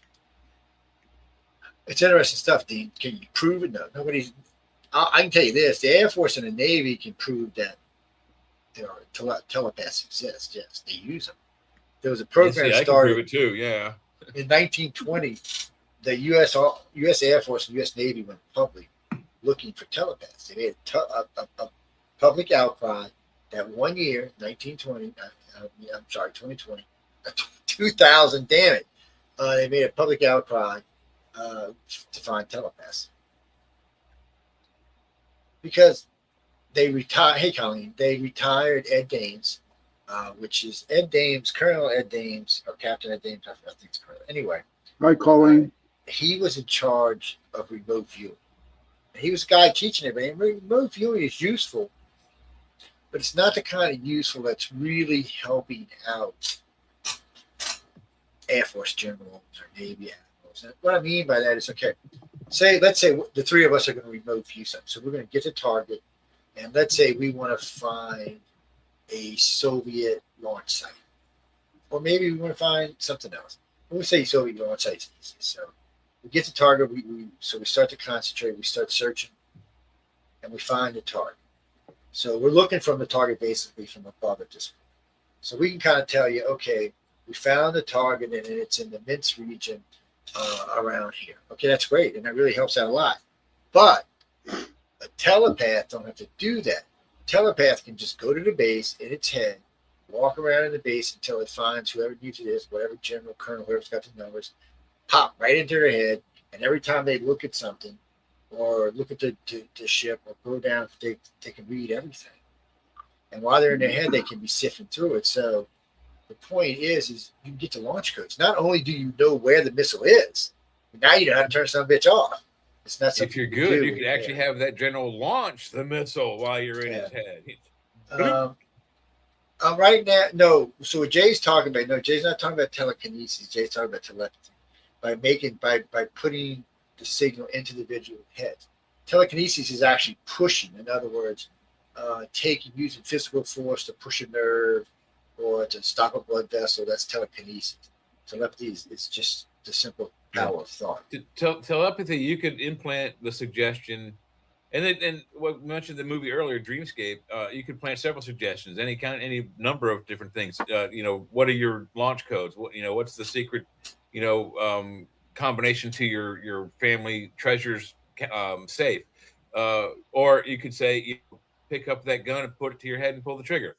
You want to know the two easiest time to get into somebody's head is? Wouldn't telepathy be considered remote viewing? No. No. Telepathics are way more advanced than remote viewers. Remote viewers can. Okay, I'll say it like this. So, remote viewers can see the missile on the launch pad. They can see the whole thing. Telepaths can too, but telepaths can actually know the code to the missile. Remote viewers can't see that. They're not that detailed. They can give you block images. Remote viewers cannot see small details. That's not a remote view. Remote view is like the wide view, the landscape view, and telepathy is the telephoto where you're like, boom, you're zoomed in. Yeah. Because a telepath can actually get in the individual's head. That's not something a remote viewer can do. They can control their actions, their voice, everything. They act as the person. They may even be able to put that person to sleep. They may even not realize that they're conscious and like giving away state secrets. Yeah, well, most of them are just going to be there as spies. A telepath's going to go to sleep while that person's awake, and they're just going to stay in their head for 24, 48, or how many ever hours that person's awake.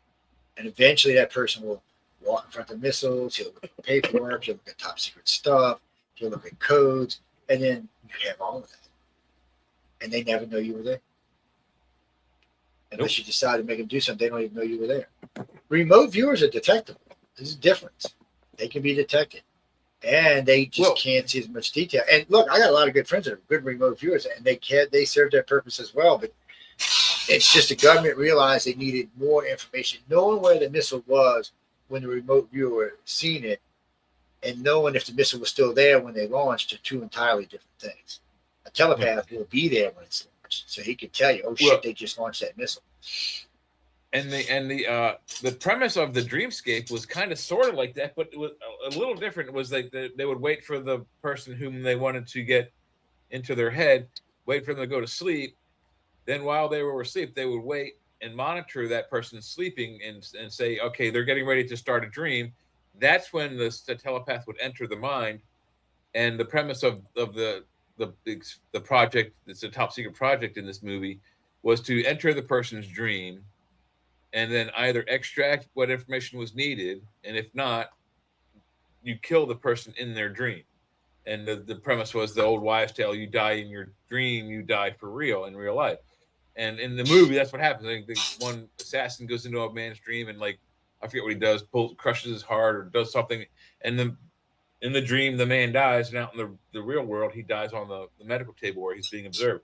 So it was not only to just get information, but also you could assassinate leaders, generals, people of importance, and through that, the CIA would love to have that kind of power, because they can assassinate this general and then insinuate their own general who's like under their payroll into that spot, and then boom, we have excellent intel.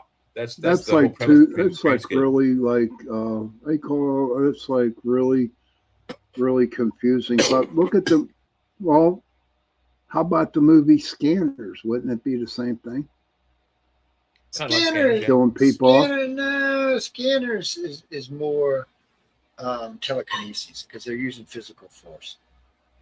They're using a power central brain. I used to thought it's a different thing. It's like a wave or something. But they're still using it as a method of assassination to. Yes, but telekinesis can be used. So that's the thing about telekinesis. There's no ballistics. Yeah. Telekinesis can be used in a lot of different ways. The way it'll probably get used the most is Lazinski is on the stage giving a speech, and all of a sudden he goes, and he just lurches over. They do the autopsy. They found out he had a little aneurysm. No bullet, nothing major, no guts flying all over, no disease. It's just a simple little aneurysm. No one's going to question it because that's what it was. A couple of weeks later, Putin on the stage talking, poof, he had the heart. Nothing, no fishy business, no funny business, no nothing.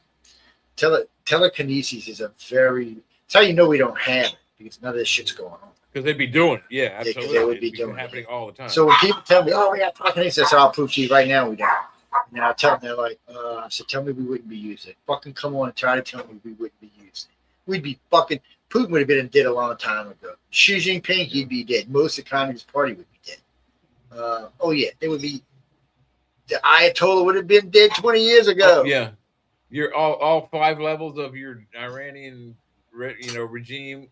Where we are now, with how many we've killed 5 levels of their leadership, that would have happened already. And then somebody would think it was funny and have like an epidemic of spontaneous combustion with 5 or 6 world leaders. Oh my God, it's an epidemic of spontaneous combustion. Maurice, spontaneous combustion is when the body goes poof at such a temperature that it disintegrates everything. And almost all of it is gone, but a few things like an arm and a leg or something. Yeah. Sometimes it'd be like your ankles to your foot might be left there. No, it disintegrates, even the bone. So it's got to be at least 2,000 degrees. Nobody knows what the fuck causes it.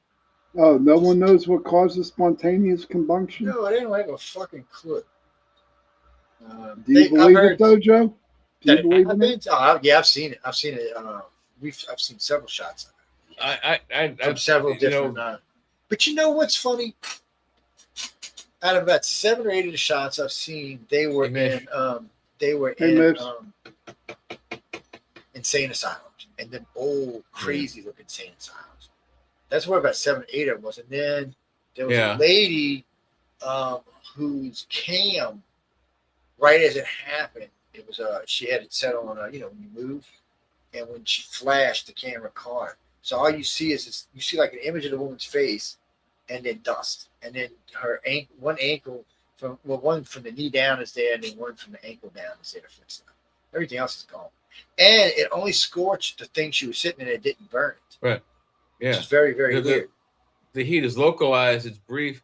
It almost like, you know, it's like a fucking Klingon disruptor. They've been zapped with a phaser or disruptor or Star Trek. Yeah. It's weird. I mean, guys, you know, I've seen enough of them, and it's not just now. These have been going on for, I think the earliest ones were reported in the 1500s, 1400s. It may have been sooner than that. We might just not know what they were. But things don't always translate well from old world to new world. What about the Europeans? They believe in ghosts and demons and shit. Yeah.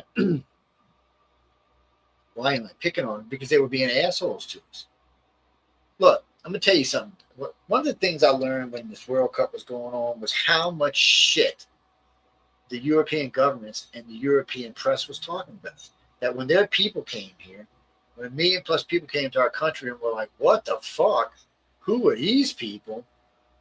And they were stunned. They didn't want to fucking leave. I mean, come on. What the shit they've been saying about us? It comes right down to we saved their asses. Without us, they would be fucking goose stepping. It'd be Zeke Island, whoever the fuck's in charge right now. Yeah, if we in World War II, if we had only dealt with Japan and taken them out, it's very possible that Hitler would have taken over Europe, and we would have taken over Southeast Asia, and we'd have a different planet right now. Yeah, we'd have probably kept China. And there was a thing. Yes. There was a plan that if I forgot how. Oh, if Germany was able to take England, that the United States, instead of trying to free England, would attack Russia while it was fighting with Germany and take this half of the Soviet Union. So we'd have took all the bottom of Asia and China, and no, we'd left India, and we'd have took that half of that. India would have already been an ally, so we wouldn't have to do anything. We would have probably, though, taken over control of China.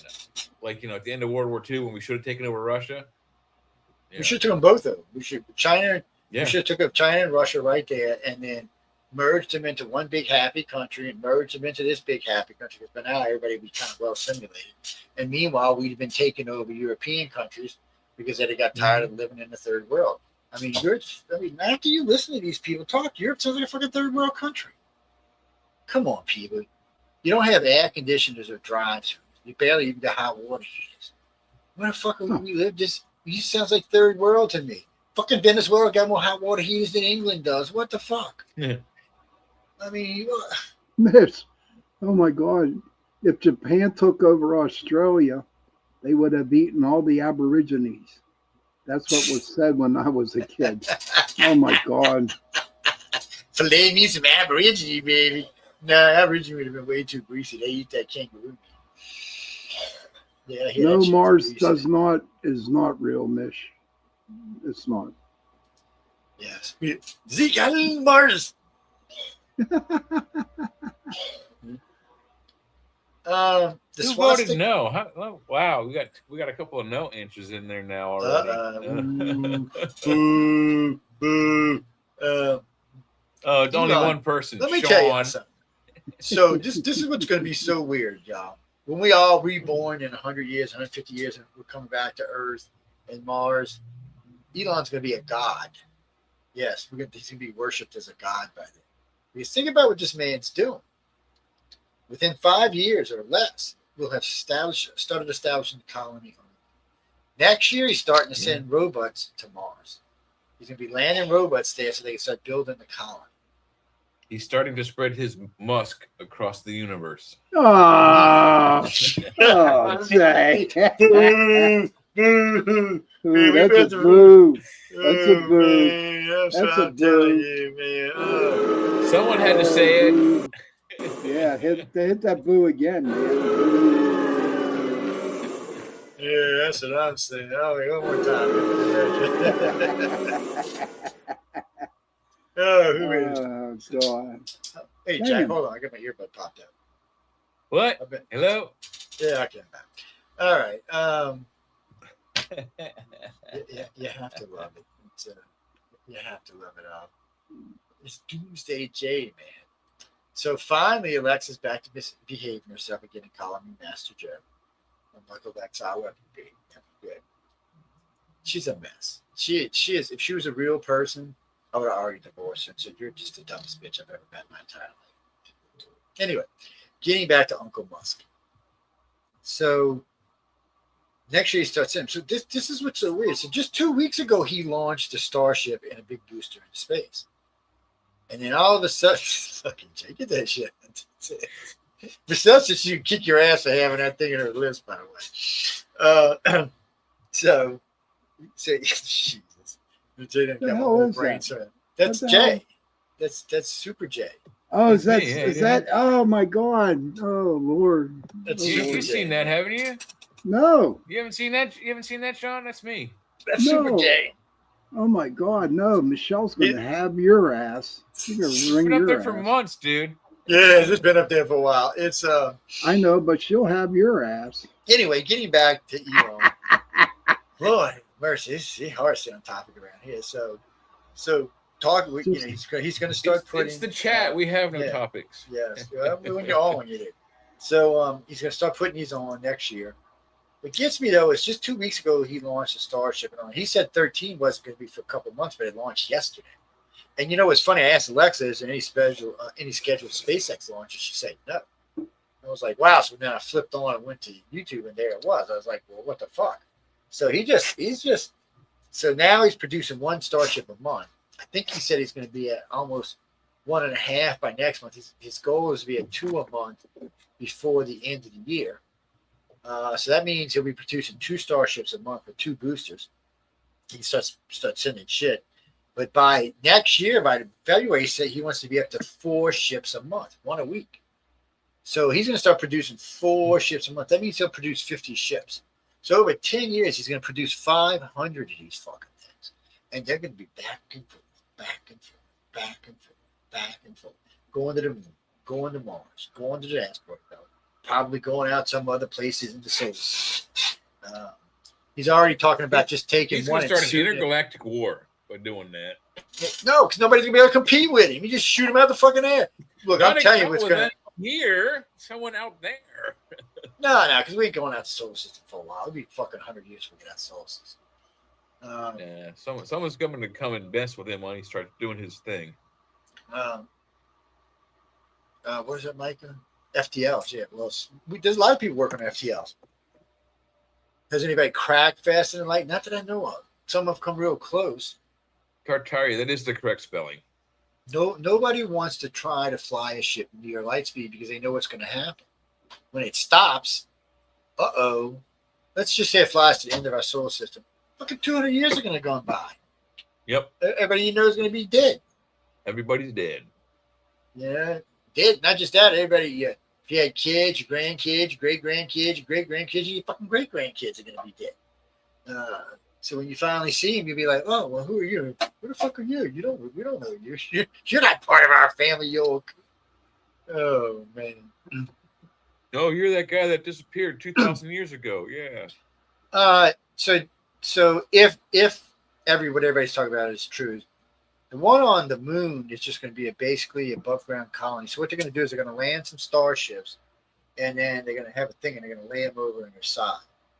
And then they're going to connect them together with tubes all over. Well, and that's going to be until they discover the alien space mall inside the moon, and they'll go inside of that and check that place. Well, I don't know about the space moon, but anyway, that's how they're going to actually start it out at first, and then they're going to start looking for places to put stuff under the ground. Because the sooner we go underground, the easier it's going to be for us. One, we can start getting out of heavy equipment that we have to be toting around because we the radiation and the lack of oxygen.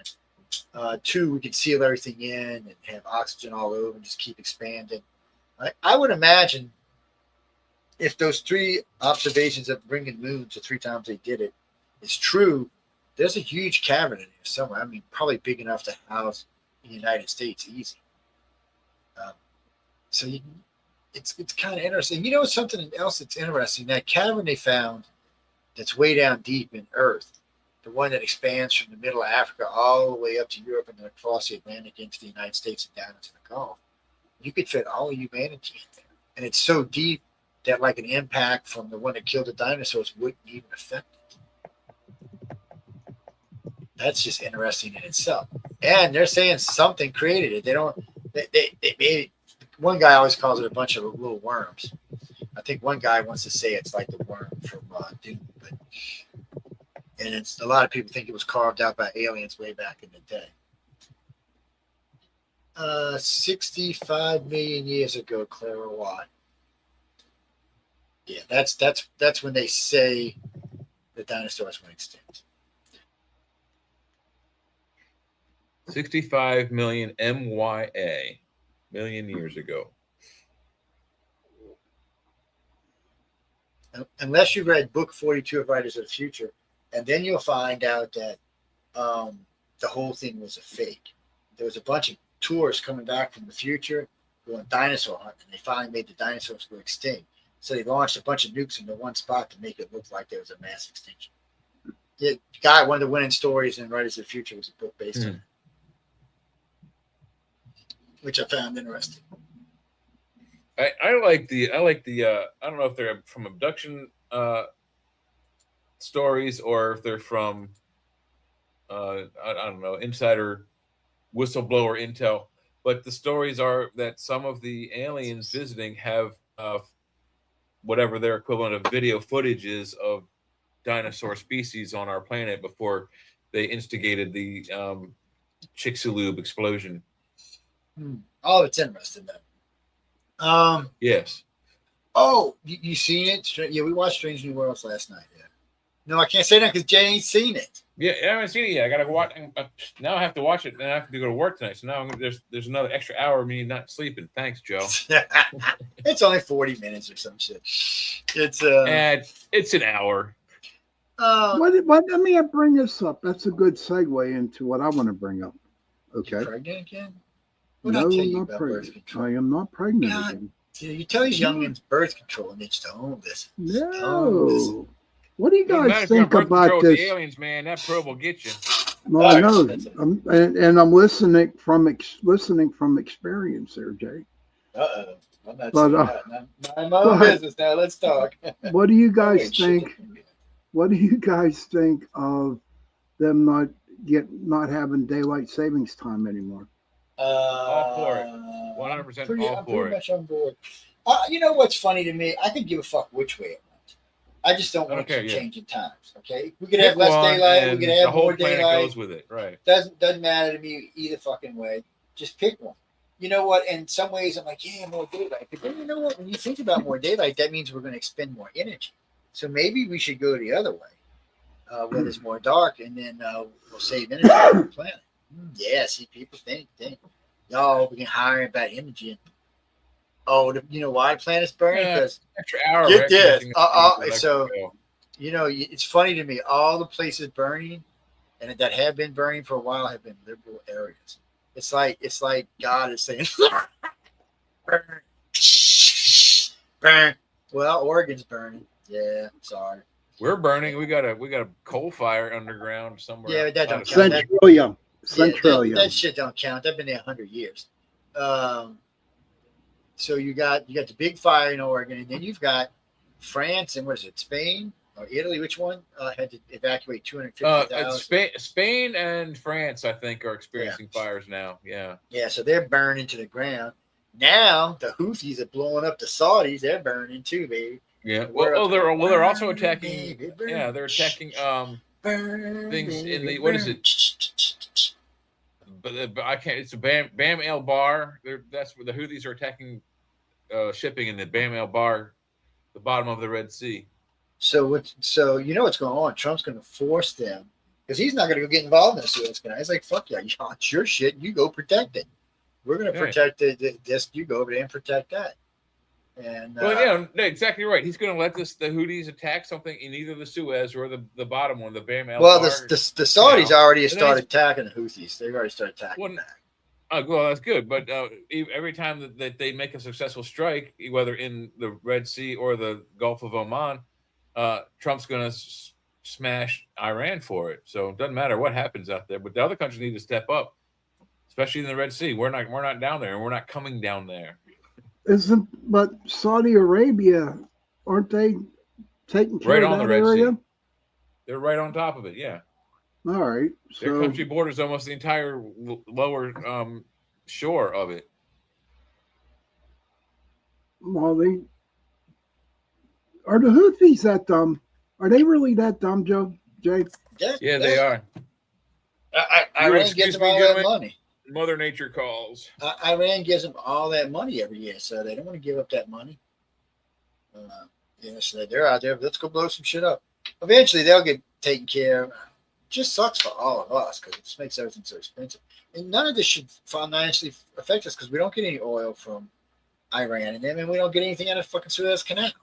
Most of our shit it either comes from China, Europe, or South America. It's the rest of the world have to deal with that. I know Trump wants to get the oil flow and just get our prices back down, but the Houthis, fuck the Houthis. I say go over there and just lay. And that's a problem. They're in Yemen. Yemen's not actually anti-anybody, but the fucking Houthis are. It's like having the Palestinians having the Hezbollah hitting in with the Palestinians, and they got a bunch of Palestinians killed. Because Israel, like, fuck y'all. And Houthi wants to talk about attacking Israel. Israel going to put up with that shit. Israel start bombing them into the fucking Stone Age.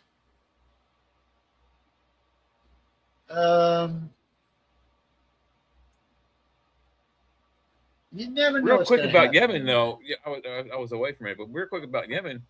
They may be, not pro one way or the other, but they are allowing the Houthis in their country, and they're not saying anything, which, in my opinion, and in most other countries, that makes you complicit with their crimes. Like, if Joe, you were to help me on my escape after I've murdered Sean, and the police catch you and they know that you helped me escape, you will be charged with the same crime I was. And I think that's what Yemen should have that same problem. They're allowing the Houthis to make war crimes. So, in my opinion, Yemen is just as complicit with that as Iran.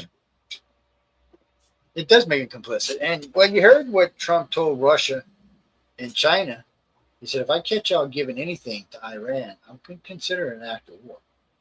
And he said, we're going to retaliate appropriately. And she wanted to get all mad, but then she realized, let's not escalate this. Because, they've already lost too much money. Remember, so 6 or 8, about 12 years ago, China was supposed to pass this up in economy. And then here comes this upstart asshole Trump, basically kicks them in the balls. And while they're bent over, kicks them in the ass. And while they're falling, kicks them in the balls again. And took their economy from way up in the air and dropped it to more than half. Now they're trying to come back, and then here comes Trump again. Kicks them right square in the balls again. As they're going there, he knees them in the face. He's like, look, no, it's not going to happen. So, they were forecast to break 20 trillion this year. I think they're going to end up breaking about 18. The U.S. is going to probably somewhere between 34 and 36. We're going to kill the national debt in 5 years, right? Yeah, we could if they would let us. Well, I don't know if Trump says if nobody wants to do anything, he's got to do these tariffs this way.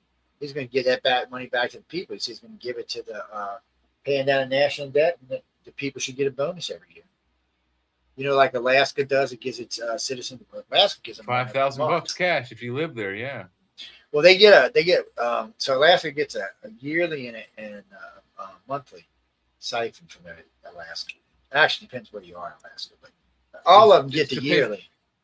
It's to pay for all the environmental hazards that are allowed to occur. It's their share of the mineral oil wealth in the country. So in Alaska, if you live in Alaska, they give you a percentage of what the oil companies and mineral companies make. There's a million people in Alaska, so it is also the most environmentally hazardous state in the United States, so it's also part of that. So whether it's environmental from the oil and gas production, or whether it's from wildlife, well, they haven't even got their money from. Remember when Exxon, the Maldives was what it was? Oh, the Maldives, the Exxon Valdez explosion, the big tanker. It's they still haven't all got their money from that yet. Actually, Jamie, what's weird is when they had the big oil spill in the Gulf from the rig, I could have probably got money out of it because we were working press. We were in a lot of spots recording.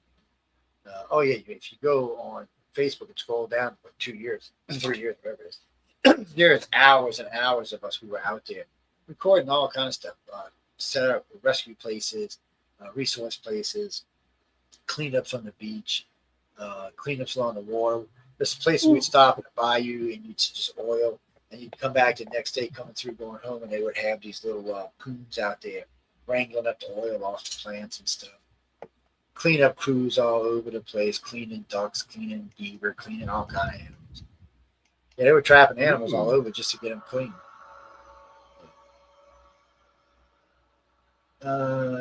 Well, hey, the Democrats have picked a new Senate candidate in Maine after the Plattner debacle.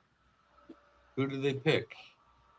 It's hot. Oh, Kara. they want money on this one. Damn it. Can't tell you. They want money. I can't even read the article. Yeah, tell them drop off, people. Drop off. Yeah, I just closed it.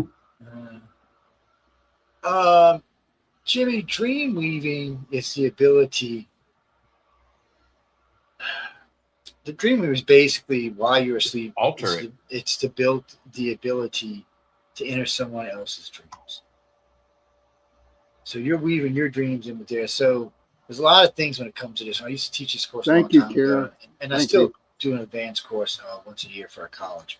But it's just the ability to be able to enter someone else. Said this was discovered by a couple by accident that slept together, and they started sharing each other's dreams. And it was just a weird thing. Well, when they understood that it was a thing, and they went and talked to psychologists, now it became a thing that you can learn.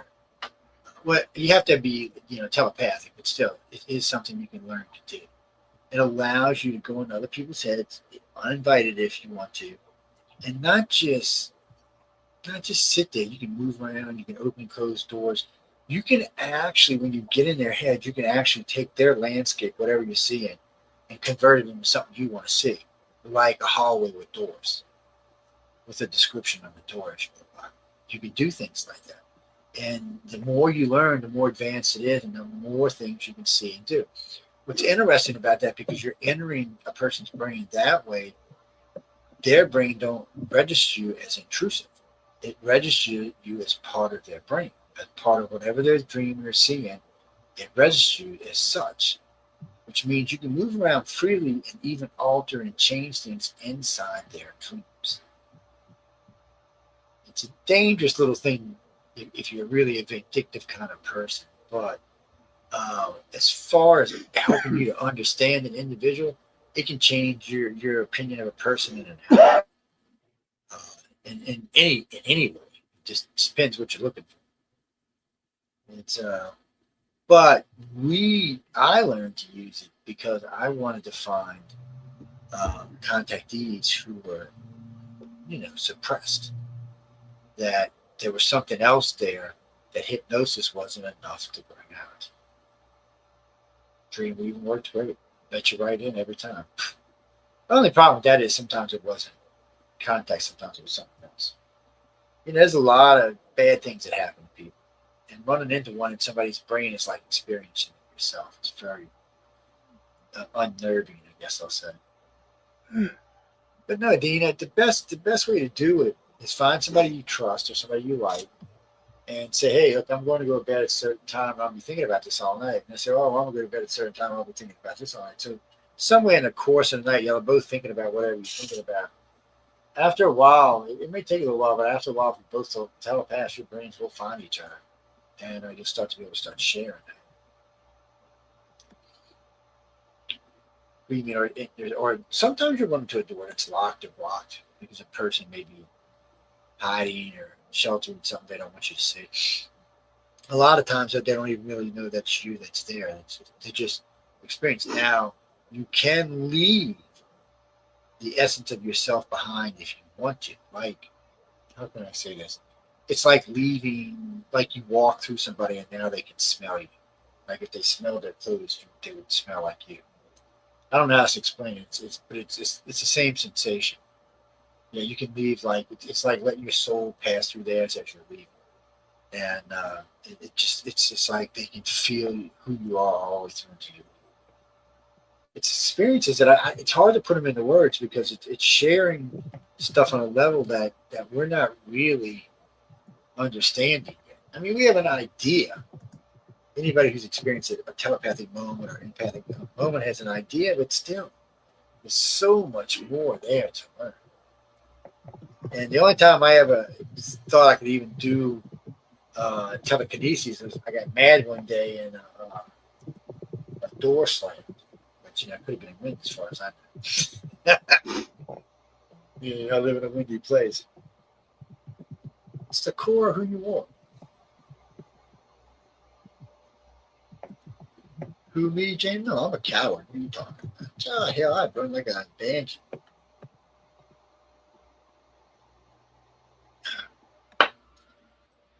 So I'll tell you a secret, Glenn. I was always taught as a young man not to fight. Try to turn the other cheek. Try not to get into a fight. Yep.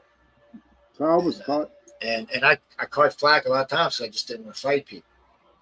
But then, every now and then, some fucker would push me to the point where they found out why I didn't want to fight. Because for the same reason when I used to drink, I had control issues. When I started beating the living shit out of it, I still got the same control issues. So it was best just to leave me alone. Michael, there's always somebody bigger than me. Don't mean they're going to steal it. Well, you know, they're big and bad until Martha comes out and then they're dead. Oh, shit, yeah. Oh, sorry. What was that you were saying? Oh, that's what you did. You can't say anything, asshole. That's why you didn't cheat from today. All rugged up with my fire gun. Yeah, I know. I'm sweating my, you know what's off up here.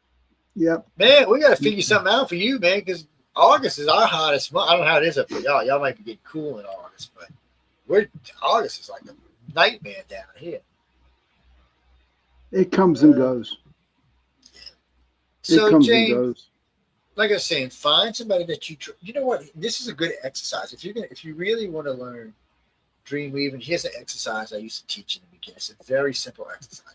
It's not simple to do, but it's a simple exercise. Get you 2 tapered candles about 12 to 16 inches tall. Put them in front of you, light them both so you know they get the nice tall flames on them, flickering, and put them like this, about this far apart, about an inch. So that if the wind pushes them, the flames don't mix. So your goal is to make those 2 flames twist together. No blowing on them, cheaters, whoever sent me that. No, you can't go, it's cheap. No, it can be done. I've done it. I've seen it done by other people. Flames actually are easier to control than I thought they were. No, I wouldn't try to control the fucking forest fire. Not Jesus, people. No, if you can do that, you're on that storm level ability. Yeah, no. So, but anyway, this is an exercise. I've actually done this online. There's a video of me online doing this. But there's no reason to do it because everybody's gonna say, "Oh, you cheat, just windy or something." So but it's still there. How do you do that, Miss? You just put the 2 candles there, light them on fire, and start to concentrate. If you have any true telepathic abilities, and this is kind of like a light. It's not telepathy like that. It's almost a form of telekinesis. It's telepathy, but with a little push to it. Well, it tells you there's something in the fire that your telepathy interacts with because it makes the flames twist together. Couldn't tell you what it was. Probably, I would say because fire is ionization, and ionization is part of electricity in a way. So I would say it has to do something with the electrical, with the ions you're interacting with. No, I've done a lot. Well, I don't do as many control exercises as I do when I was young because I got a lot of other different kind of work I do now. But it's an easy exercise, and once you know what's nice about this exercise is once you perfect it and you see yourself do it more than once, you realize that you actually do have real abilities. You're not guessing anything. You're like, oh fuck, I can do that. That's real. That takes real telepathy to do that. That's not something you can just wish for. Well, no, you learn how to do that. I'll teach you some better ones. Learn how to do that first. I'll teach you I'll teach you something if you get permission from the person you do it from. That would change both of your lives. Mish wants to know, have you done it, Joe? Many times, Mish. I've done it on camera many times. I've done it at lectures. Matter of fact, this is funny as hell. You're going to love this. I'm in Washington, D.C. Third time I'm lecturing at Washington Press Club. I'm on stage giving a lecture about military abductions. So this lady out of fucking blue asked me about this. She said, I've heard you, Mr. Montalvo, talk about this, blah, blah, blah, blah, blah. She said, I don't believe you. So she walks up to the stage with two 18-inch tapered candles and two little stands and sets them on the podium in front of them and says, I want to see you do it. I said, oh, that's asking a lot. I mean, we're in an open studio with a lot of shit going on, a lot of people around. It's like 240 people watching. I said, I don't know. I said, but you know what? I really never turned down a challenge. I said, fuck it. I sat down, took the mic, sat on the floor, sat on the floor, set the things on, lit the candles, and started talking to the audience. Started getting really monotone. My voice was just going down into this really deep monotone voice. And as I'm talking, I'm really starting to relax, and I start just letting my eyes flutter and talking. And when I open my eyes back up, then fucking twisting and turning. Everybody in the fucking place stood up and was clapping. This woman just was like, you just changed my life. I was like, and the thing to me is it's not anything special. It is just an ability that you can use. Somewhere along the line, and I don't know exactly when it happened, but you know, I learned a lot about magic when I was young and got into a lot of things I shouldn't have and studied a lot of things I shouldn't have. But somewhere I realized that when we do witchcraft or magic or any of those things, we're just using things to help us to use our natural abilities that we already have. Well, contact makes you realize that fuck magic, you don't need it. Because you already have those abilities to born into you. They're your abilities to use. They're just turned off. You don't need all these wands and stuff to use. Those are crutches. Those are things that help you to reinforce in your head that you have this ability. But once you understand that you fucking have it, you don't need it. I remember when I gave up reading tarot and just started reading people. My accuracy went up, and I was pretty accurate reading tarot, but my accuracy went up almost to 90, 92, 93%. It was scary.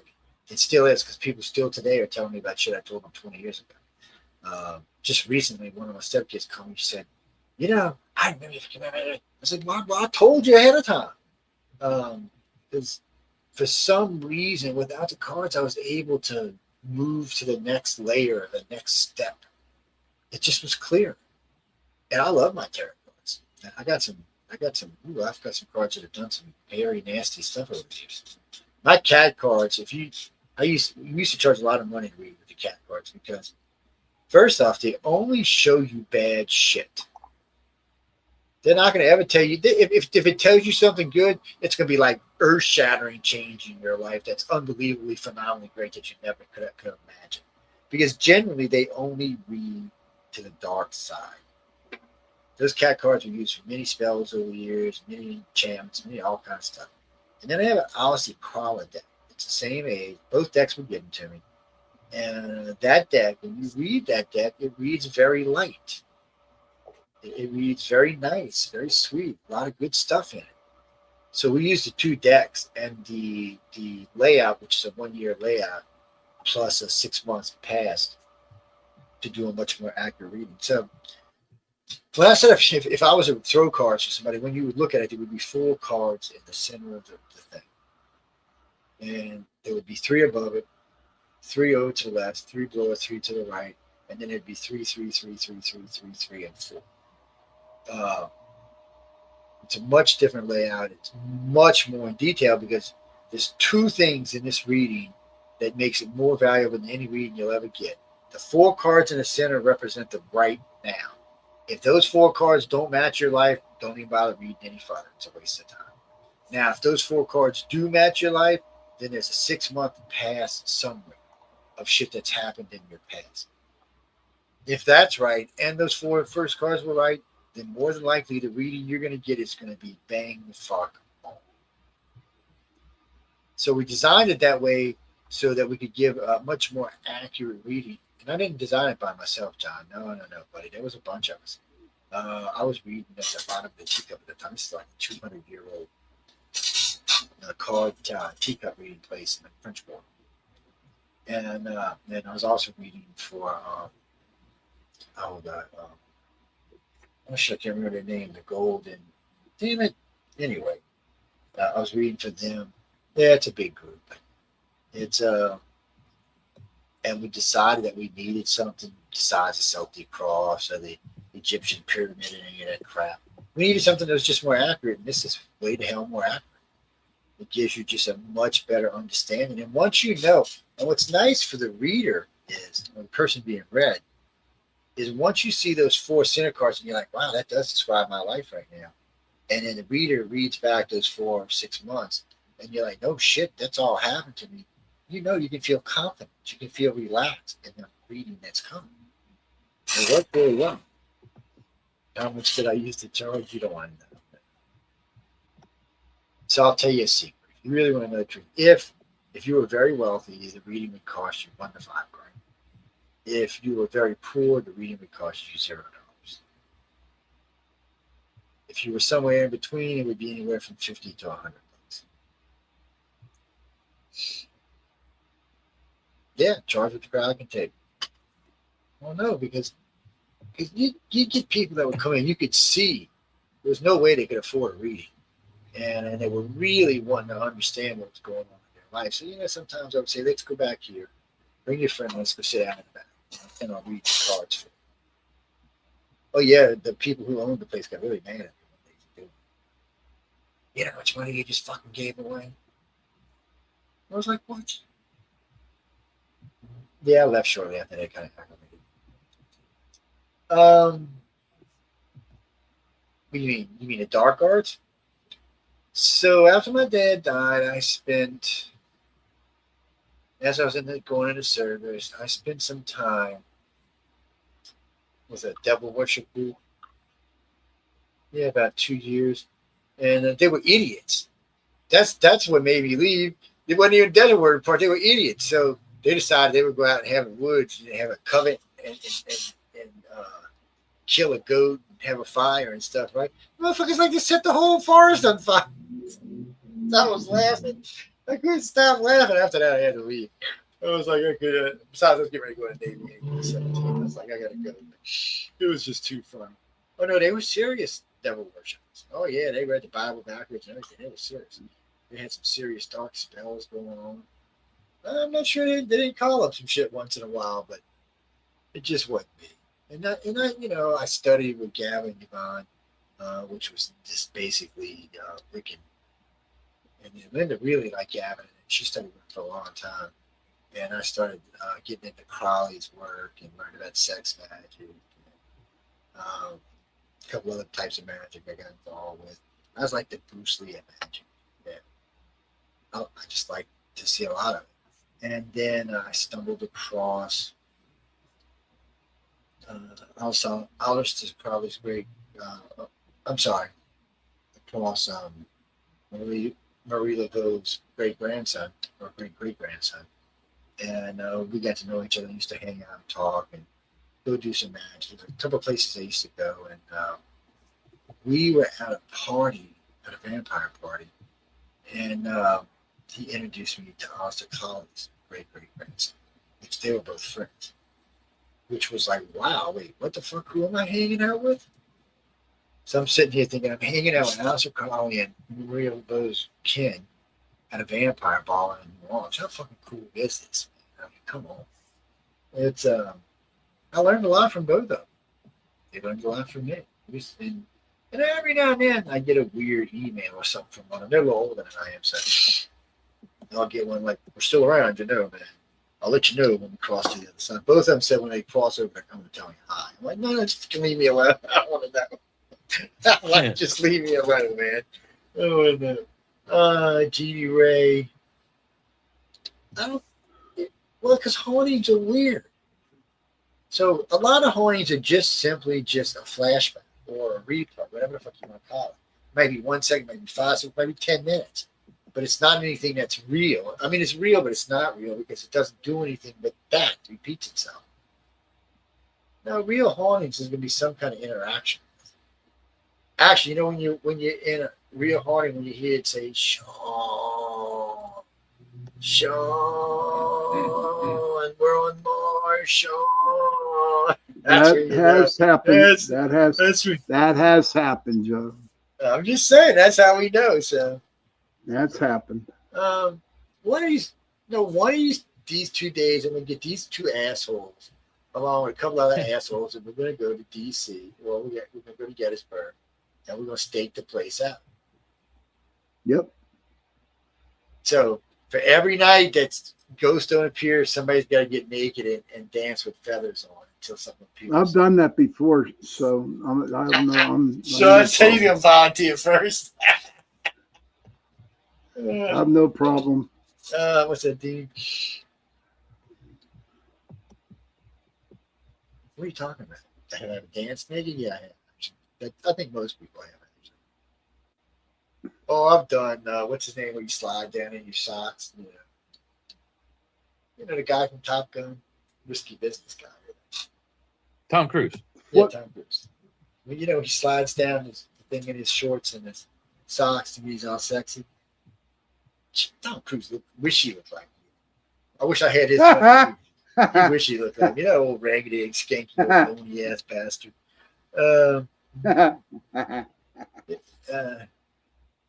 He's like 5'7" or 5'6". Fucking Fiona's taller than he is.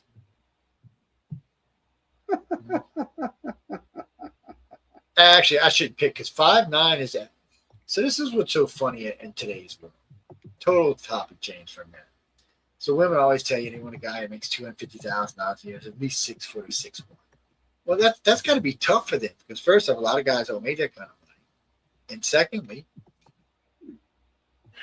oh man, the average height for men in the United States is 5'9".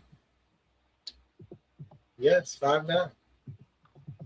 I think pretty much flat for the whole fucking world. Actually, it's a good ways off of 6 foot. 3 inches, yeah, it's 4 inches for 6'1".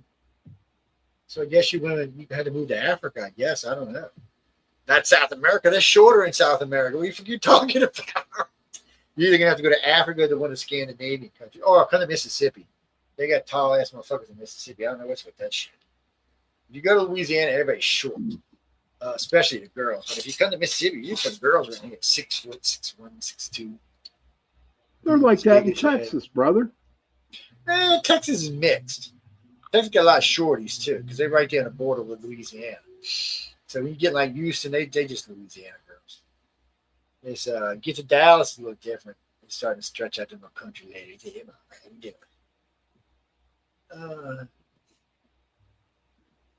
do you mean you haven't danced? I've seen you dance naked before. What are you talking about? Yeah, back in the day, man, when we were on Pal Talk at the cameras on, I seen what you swinging in big things around like to knock somebody's eyeball.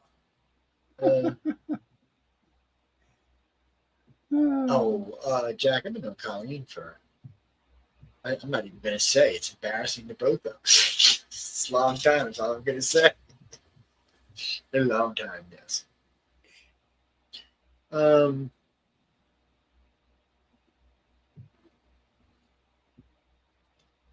You don't want to know what gets in my dreams, bro. Trust me. I like that one, Colleen. You don't even go what goes in my dreams. Oh God.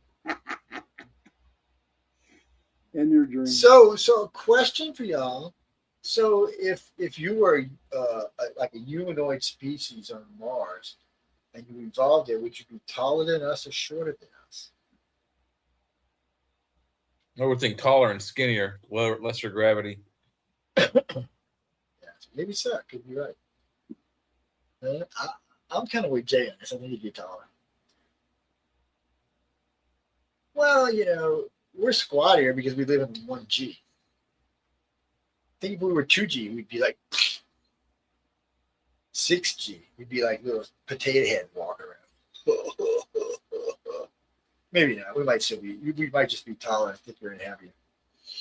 Well, but if you also compare us to the the species we evolved from, we're literally twice as tall as them.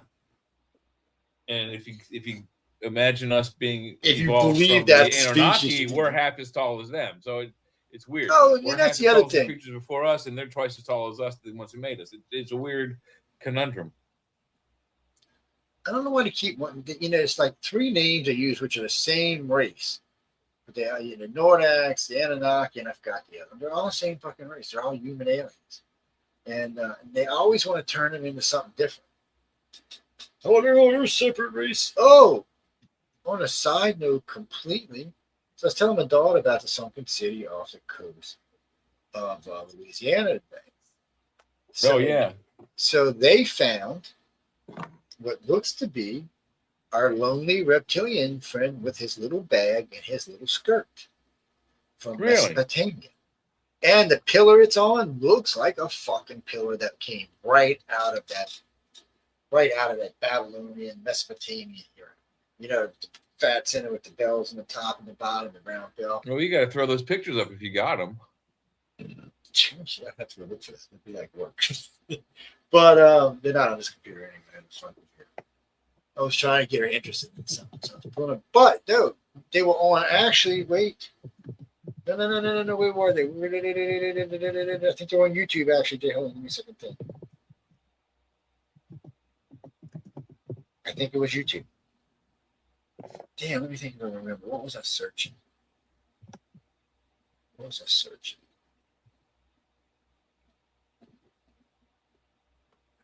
I'm trying to think of how I typed in. I typed in Louisiana sunken city, similar matches maybe, and I typed in I think Mesopotamian somewhere else, and that's what came up. Why get on the computer? It's saved on the other computer. It's up front. It's just in the front computer because we were watching. I just put an underwater ancient city found near Louisiana, and I got Lost City of Crescentis. It's a Facebook post. What is that supposed to be? I don't know. I'm just looking at it. Oh, you know what? Where is the article? Oh, the article we had from the other day is still on the Facebook page. How long did they leave that shit up for now? Oh, I don't know. I know they take a lot of it down now. You mean dancing naked in the moonlight? I've done that a few times. I've been naked on beaches. Yes. I've been naked on an airplane. Yes. I've had sex on an airplane. Yes. What else you want to know? You put in every place where I had sex. No, I don't think that's classified, my friend. Just because I have to give things the way that I can. So. I was in the Navy when I joined the 35,000 feet club. Mile High Club, as they like to call it. I was 18 years old, had no stripes on my sleeve, and some little E4 petty officer decided she wanted to lick the paint off my ears. What can I say? She was 18, like I was going to say, no, she was hot. Get out of here. I was not going to ask her. Plus, we got to do it in the airplane. Give me a break. Oh, no. Mike Reed was telling me about a lunar city putting the Musk Foundation down near that big cave they found, and then building it around the cave and using that area to go down in to Mars. But what they need to do first, they just need to drop off a little mini lander there with a couple of robots and let them go explore inside to see what it is. China's been launching rockets pretty good lately, yeah. Well, because China's a whole country, and they've got a $20 trillion economy. Elon's only got a $1 trillion economy. Of course, he ain't got to feed everybody either. So. Well, he's also got a $36 trillion economy backing him up. Yeah. What about Canada? What about it? Somewhere along the line, we've got to become a united planet. We're going to survive and really be serious about going into the future and moving out into the universe. We got to unite our planet. And right now, it's fractured at best. You got the Muslim coalition, which is about 50 out of the 200 countries. You've got the Muslim, you've got the socialist communists, which is about 20 countries. And then you got all the rest of us going. If all the rest of us could just get together, 130, 140 of us just hold tight, the rest of the world would fall in place. Well, yeah, just stop buying stuff from China, they're bankrupt. It's easy to control China. They can't survive without the world. No, they don't want doomsday. They want to be rich, stinky Americans is what they want to be. Just with more control. On that Facebook post, it says that the formations, this underground city is near the Chandelier Islands. Well, I've been to Chandelier Islands many times. I've caught redfish down there like this. Wow. Well, it's what this guy's saying. It claims of a 12,000-year-old city off the coast of Louisiana near the Chandelier Islands. The retired architect George Gillet, I don't know how to pronounce his name, says that sonar imaging reveals buildings, things resembling buildings, and even possibly a pyramid underneath the sediment. So cool. Yeah, they got. I've only seen 5 pictures from it. The 2 we had that night, or the 3 we had that night from an article we did, and the 2 that I've seen from the article today, and that was in the video. Hey, Colleen, got a question for you, Joe. What's up, CC?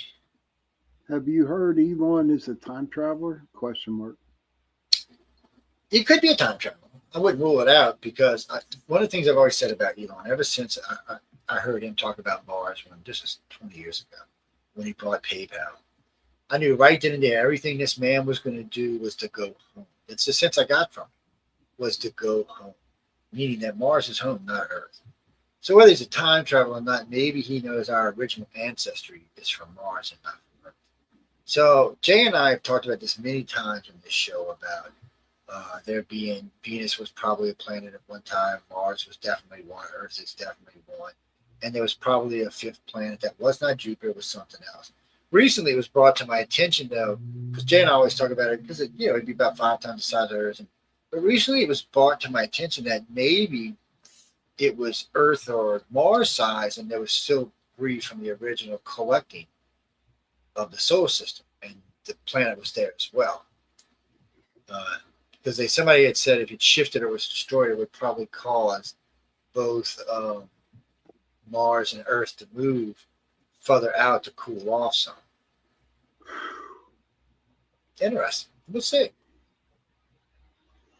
Anyway it goes, I don't care what anybody says, there was a planet there. Whether it was the whole asteroid field or a piece of the asteroid field, it doesn't matter. There was a planet there. We know that from some of the minerals that have been found. It was compressed. It can only happen like inside of a volcano or inside of a forming planet. It has to have formed at least gravity and an atmosphere for some of these things to. Weirdness is on Mercury. Yeah, they have frozen water ice on Mercury inside the craters, all over the place. Matter of fact, of course, if you live on the equator of Mercury, it might be all right. If you go on one side, you get crystallized. If you go on the other side, you turn into a popsicle. But they also think there may be helium-3 along with some other mineral there that's made by the sun.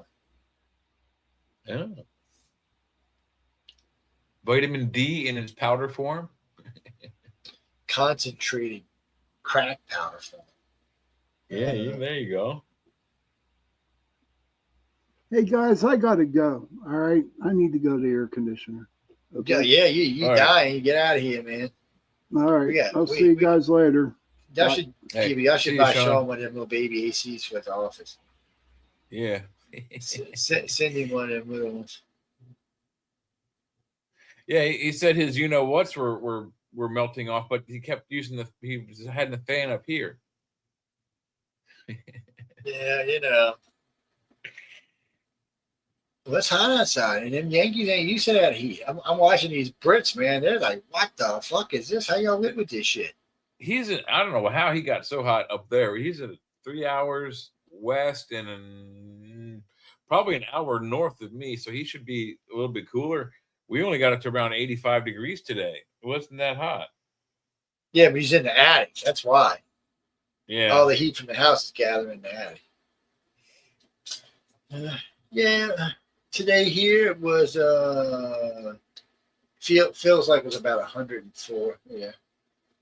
Means it was probably around 91, 92. We've been having last couple of summers down here have been milder, which I'm happy for, and the winters have been colder, which I'm also happy for. I like colder winters. Shit, we had a foot and a half of snow last year, people. I've been down here all my life, and it ain't never snowed a fucking foot and a half.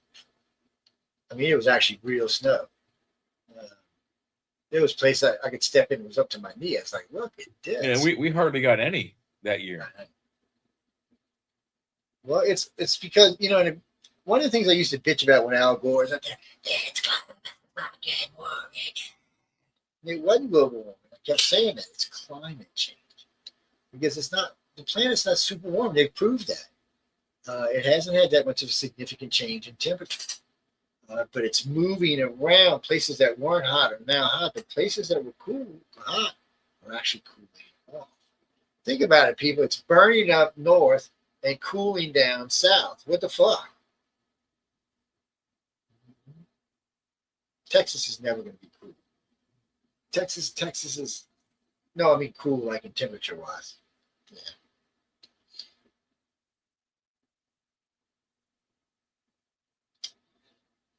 But Earth's not your mother, miss. Shame on you. You better watch it, because your real mother's gonna get upset when you finally have to go home. Right. Yeah, what if you found out Mars was our mother planet? That's right. We know where your biological clock set to and where your temperature variant is set to, and it's set to Mars, not to Earth. Yeah, and just Mother Earth wants us to get the fuck off her back and leave her the fuck alone. She's like, go back to your own planet, people. You just gonna fuck this one up like you did that one. And take your water with you. Yeah. Because we brought the Mars oceans with us. Yeah. Well, at least one of them for sure. Well, actually, there may be, anyway, probably a piece of one of Mars and whatever that planet was that blew up. Those two might have merged, and we might have got the merger with that ocean. Because there is a lot of water on this fucking planet. Yeah. Well, so in the day, they think Mars would have been, I think it's 5 foot. The entire planet could have been covered in 5 foot of water. But it doesn't mean it was. It means if you took all the water, like if you took all the water on Earth and leveled out the ground underneath, we would be under about 20 foot of water every planet. It's just because of the depths of the ocean that keep us from drowning. Yeah, that's where all that water is. It's 7 and 8 miles deep. Come on, think about if that was. It's a lot of water. In the ocean as we put planes in the air. Think about that. Yeah, one of the shows we did the other day. So the last time, so they said like the coast, it's the one in Cuba, it's in 2,000 feet of water. The last time it was that shallow was a fucking long time ago. Probably before the Ice Age. So you got to kind of wonder what's going on. I'm thinking the Ice Age intruded from the top and bottom of the planet, and eventually, as it pushed upward and outward and sidewards, it just created a big open area in the center of the the coastal areas along the Pacific and Arctic oceans and the Atlantic Ocean. And it allowed us to move around, but only within the performance. And I bet you that the oceans were shallow. Because, I mean, these cities, I think the deepest one found so far is like 2,500 feet. But that just tells us we don't know how many more out there are in deeper places than that. Well, yeah, we did. We kind of did the math the other night. If it was like a 2,100 feet, or was it meters? I forget which. I think it was feet. We've lost 2,100 feet of coastline all the way around the globe, which means that, there's probably, what would that equate to globally? A couple of miles worth of land or were put underwater that shouldn't be. A couple of miles globally of land that shouldn't be underwater that are now shouldn't be. Yeah, it's insane. Well, see, no. The reason we bring this up is, okay, originally, when they tell you about the Ice Age and where the ice was, okay. So when these cities were underwater, we're talking 50, 30, 40, 50. They always say 10 or 15, but when you do the water depth, it was actually further back. So regardless, at one point, the planet was just shallow. It was already shallower than the ice age started, so it really drew out the water. It left a lot of places probably high and dry all around the world. But even when all that melted and the stuff coming in over those thousands of years, we're still not going to bring it up another 2,000 feet, maybe 100 feet. So something somewhere along the line added the Great Flood. Whatever it was, it went from a little water to, over a short period of time, maybe a couple of years, it rose 1,000 feet, 2,000 feet. So it sounds like one of those oceans we're talking about merged with our planet. It has to be, because if you think about, water displacement, you take a glass and you fill it almost all the way up with ice, and that ice melts. It's not going to overflow. So the Great Flood can't have been, even if like a laser came by and like instantaneously boiled the ice caps and turned it into water, there wouldn't be enough of a flood to cover the whole earth. So whatever hit the earth was enough to displace the water that's on here and crash over natural earth barriers like cliffs at the shore. More than likely when it hit us, or when we did it, it was like, if you ever see bubble water in space, and you take two bubbles together, they kind of push and they pull apart and they pop into each other. So that's what happened. Yeah, it was like a jellyfish. It first hit us, and then the water kind of indented around the planet, and then parts of it grabbed, but then it started pushing back out. So when it did, it pulled like a plunger, it pulled this water up. As it came back down, it just forced all that water, it just pulled up outward. And then it came in behind it, filling in and pushing more water behind that. So yes, not only did the water rise fast, because they tell you there's a couple of mountains, and one in the United States included, where you can find fish bones at 6,000, 7,000, 8,000 feet from where we are today. Deep sea creatures way up high the bones shouldn't be up there. Yeah. Same in the Andes, same in Bolivia and the Tiwanaku Plano up there. They call it the Altiplano. There's several places like that across. Everest has it. So whatever caused the flood was enough to, I estimate, doubled the size of the Earth's water table, but at the same time kicked up sediment from so far below that we'd have never found those. We'd have never found those fossils if they hadn't been blown up onto the top of these mountains.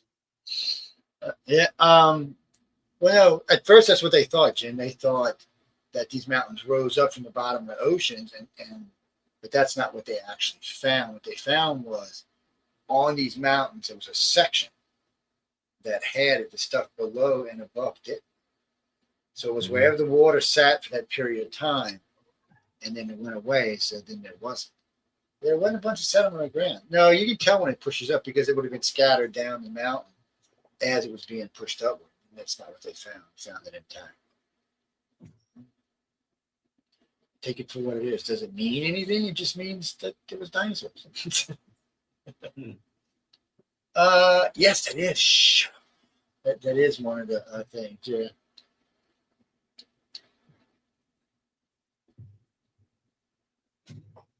I've been to the La Brea Tar Pits. I haven't been in a while. They wanted me to go with them the year before last when I was out there.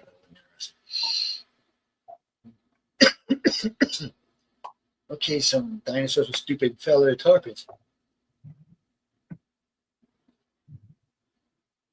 Well, if we were still ancient, they would be out there scooping that shit up and using it to light your house and stuff. Yes, that's the stuff they make gasoline from. Yeah, you take it out, the thing that hard and a little bit, make little round cubes out, light it on fire, use it for cooking all that stuff. Mars is going to be interesting. Elon wants to go. I think it's going to happen. At first, it's going to be kind of slow, but once it starts going, it's going to go. Is he starting this year, or is it next year? When is he starting? Well, he's been starting. Everything he's doing is for this. So right now, no, I mean, but there's no official launches to Mars yet. He hasn't made any official launch dates. No, yet. and he's trying to do a twin. He's trying to go to the moon and Mars at the same time. Oh well, yeah, that's going to take longer then. Well, no. See, right now, like I said, he's building one rocket a month. It only takes 4 rockets to go to the moon. Well, plus the refueling thing, so about 8 of them. He'll have that in 3 months. So that's not really the whole of it. He wants these things doing certain things before he sends them. And I think he's still got to perfect his robots a little bit before he can send them. Because remember, when we're talking starships that are carrying humans, it's different. But when we're talking starships carrying robots, there's no need for life support. You might still pressurize it because stuff you may have on board. Don't need to bring food either or water. None of that. Well, they might send MREs or something just to start stockpiling. But, right. Yeah, but you don't need any for the crew. Is what I was getting. And they're going to be bringing moisture collectors for wind and other things so they can try to make water. They're also going to be because they need water to make brick and other things. So they want to be able to produce it on planet. They don't have to bring all that concrete. It's just about anything. Yeah. Well, Well, you'll also. I mean, eventually you're going to need drinking water. So you're going to need to get that kind of infrastructure going as well. Well, yeah, that's one of the first things they're setting up. They're setting up the wind collectors, water collectors from the wind. Yeah, the robots might not need it. Robots might need it for like maybe a cooling system, but they don't need to drink it, to stay alive. But we will. So yeah, they're going to have to do something for No, that's on the very first mission they go. They're setting up a fuel maker, water maker, and they need the water for the fuel. So they want to have. I forgot what he said, 5,000, 10,000 gallons of water and fuel when they get there before anything else starts going on. And then, but meanwhile, some of the robots are going to be explorers. They're going to be going out looking for frozen ice where they can just scoop up to make water. They'll be looking life forms and life signs too. Yeah. Well, because now science is pretty sure we're going to find underground water on Mars. They're positive. Yeah. I don't think the whole planet's water is gone, but most of it's whatever's left is either in the 2 ice caps or it's underground. There's only 2 places it can be. Oh no, they found what do they call it? There's a big permafrost layer across the entire planet. Oh yeah, which is frozen water. Yeah, so they found that just recently. It's so they think 80% to 90% of Martian water is probably still on the planet, just locked up in different places. And they're not sure. One of the guys made a suggestion that if Olympus Mons, when turned into this massive volcano, created huge holes on the ground that filled up with water. He said we may find huge reservoirs on the ground if they didn't get superheated and melted, cooked. So that might be interesting to see. But regardless, Jack, they said they know there's water on the moon now too. How much? That's anybody's best guess, but they know there's water there. They know there's helium-3 there. No, don't forget you have the alien space mall in the center of the space station. I mean the moon. So they've got water in there too. Well, they want to start putting vegetables and things that make oxygen on Mars. So one of the things they talk about doing is finding these shallow caves or these places where water might have been one time where they can fill it back up and make like salt brine out of them to help produce electricity and stuff. Because you put diodes in it and make electricity. Not have to do anything else but stick diodes. It's like making a fucking giant battery. Is what it's doing. You could send up several gallons of salt ocean water from Earth and boil it off to make oxygen up there as the thing. We have those oxygen generators. I don't know if it's enough to make a planet's worth, but I think if you make, because what is it? It's a hydrogen and 2 oxygen. Lots of hydrogen in water. Well, see, like I was talking about those brine things. One of the things they're talking about is these areas can be filled up, and once they go salty water, they can be filled up with plankton. Well, that's where the majority of oxygen on this planet comes from. It's plankton. I know. And you know what sucks? Because when I was a kid, I was taught that the rainforest was responsible for most of the air on the planet, but it fucking ain't. Yeah. Plankton is. But the rainforest is an air cleaner. That's what makes it so important. Yeah, No, the rainforest produces a lot of oxygen, but not near what plankton do. Plankton fill the whole ocean. They fill they feed the whale population. Well, actually, lots of populations. I don't make them do that. What's the smartest creature on Earth? What do you think it is? Could be the blue whale. It's got the largest brain of any of us, and it is a mammal. Nowadays, got little tiny brains. So do crocodiles. They're like walnut size.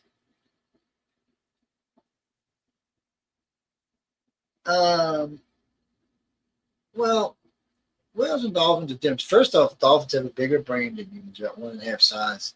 But dolphins also have more senses than we do. At least 2 extra ones we know of, with sonar and that passive scan shit they do. And then they think they actually have more abilities than that. A few other ones. Well, no, we know for sure. They can focus. They have an extra organ in their brain, different than any other species on the planet, and that organ produces the ultrasound or the sonar, or whatever you want to call it. But they can also focus it like the ultrasound, like they use to look inside you to see your kidney or your heart or whatever, or your baby. They can focus that ultrasound to a damaging point where when they like to swim up underneath the shark. They hate sharks, and then they hit it with their forehead with that organ, and then they send a blast of ultrasound into the shark and burst the shark organs in an attempt to kill it. No, Jack. Dolphins hate sharks. They fucking hate sharks. They will kill a shark if they have any chance to kill it. They will fucking kill it. Because sharks are they're not intellectual. They are strictly instinctual. They have brains, but they have no soul, and they have no smarts. They have nothing. They're just eating machines. That's right. Let me eat you is all that shark is. They will eat you even if they are not hungry. They're especially if you're bloody. Then you have to be your blood. You get them in a blood frenzy, you're screwed like a dude in a tattoo, man. Jen, move to California. Yeah, they're all peace, love, and light out there. Not like they used to be. They're also nuts. Actually, yes, you just got a good point. So they used to be all peace, love, and light. Now they're all peace, love, and light, kind of like liberal progressive, which is scary. Yeah, and they probably, most of them think about they're big fans of no borders, no cops, no jails, no criminals, amnesty for all. Yeah, good luck. Let's see how your country of California fares after bringing in all the criminals from around the planet. Yeah. Next Friday we're gonna be tackling a little voters fraud. Yeah. Well, we got to be careful the way we label it because last time they wouldn't even let me put it on the news on a flip side title. Facebook kept throwing me off. You can't say that. You can't say it's voter fraud. That's voter fraud. Well, guess what? We found it in like 4 states now. They're mailing down, and we're finding more and more states that are having illegals voting. Well, if it's like this across all 50 states, and there wasn't enough votes to sway an election. My problem with this is. One of the states was like 6,600 people. I mean, that could easily swing a vote, especially on the local level. What bothers me is Joe Biden got 81 million votes. Barack Obama only got 69. Trump got 73 and 75. But somehow Sleepy Joe, who did a campaign from his fucking basement, got 81 million votes. Yeah, something to turn the Kool-Aid. Ask Google how many registered voters there was in 2020. Hey, Google, how many U.S. registered voters was there in 2020? In 2020, there were approximately 168 million registered voters in the United States. Ask what the percentage. Ask her what the percentage of them that voted was. Hey, Google. Of the 2020 registered voters, what percentage actually voted in 2020? About 75.8% of registered voters cast a ballot in the 2020 presidential election. 75.8. Ask her to translate that into people. How many people? Hey, Google, Translate 75% of 160,000 people into a number. That equals 120,000. 120,000. Okay. Now, y'all heard that. So, Jay, what is 75 million and 81 million? What is what? 75 what? Percent? 75 million and 85 million. What is that? 81 million. 81 million and 75 100, 160 million. It's 160 million. And 130 million voted. Yeah. So, but 81 and 75 is how many people voted. Figure that one out. More people voted than actually voted. 160,000 people voted, but there are only 120,000 people that actually did vote.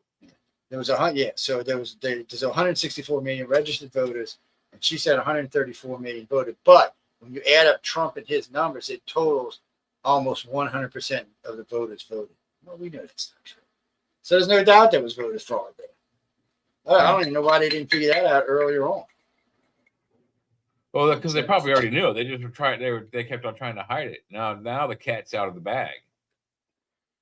What's that, Jimmy? Oh, I don't know. What is? Oh, okay. Yeah, that's a good point.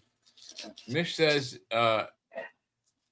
we have to vote. However, if our vote mattered, they wouldn't let us vote. So yeah, if our vote actually mattered, they probably wouldn't let us.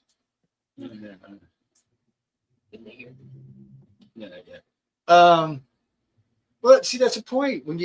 So Joe Biden got 81 million votes. Trump didn't get that next time, and Kamala Harris didn't get that shit with 73 million. He might get that on the third one that he's going to do. Have you seen his new hat? Yeah, he ain't Trump 2028. Yeah, he said it was a joke, people. So he loves to torture the fuck. He loves to mess with the press. He just does. Jimmy, we're at 3 minutes. All right, what you got?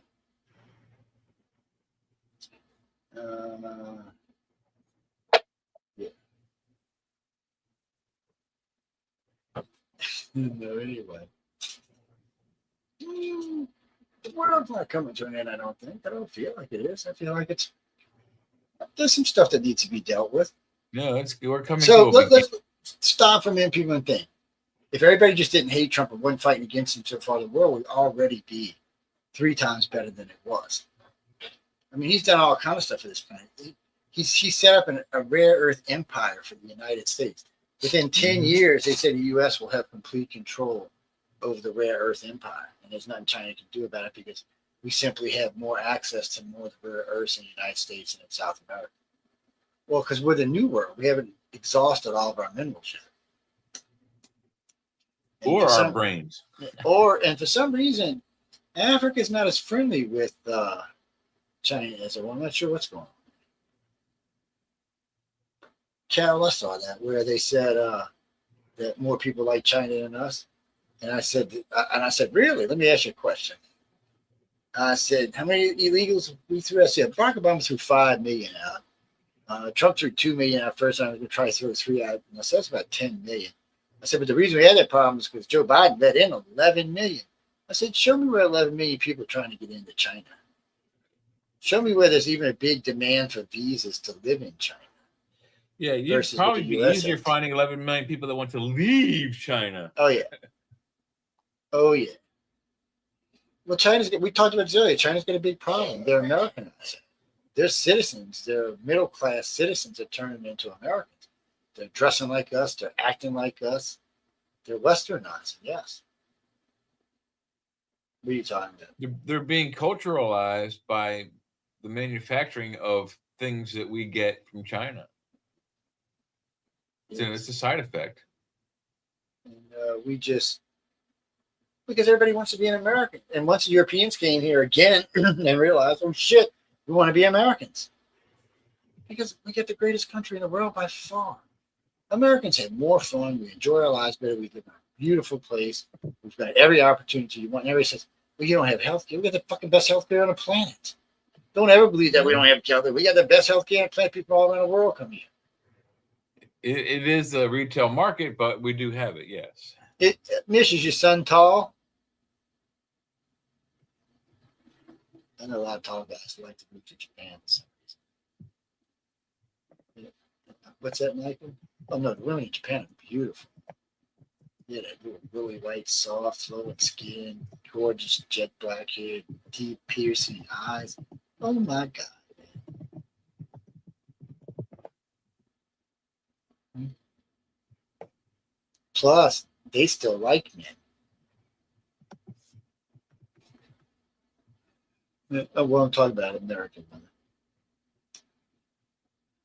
Well, no, the birthing is up. So they always talking about how men and millennial and Z-gen men and women hate each other, but when you check into it, that's not really true.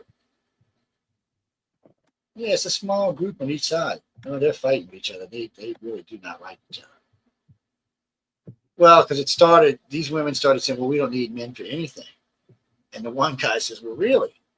Well, who's fixing your toilet? Who's fixing your electrical? Who's fixing this? And the guy just went on and on and on. He said, y'all don't choose to do that. Because, it's you make a choice for the job you want to be in. He said, it's not that women can't do these jobs. He said, women don't want to do these jobs. I don't want to crawl around in a sewer pipe. No, I don't want to do that. I've had to do it before. Yeah, sewer pipes are nasty. You don't want to crawl around inside of those. No, I'm getting ready to go. Why? You got a question? What is it? Where are you from, anyway? It's good. Where are you from? St. Louis. What's going on up there?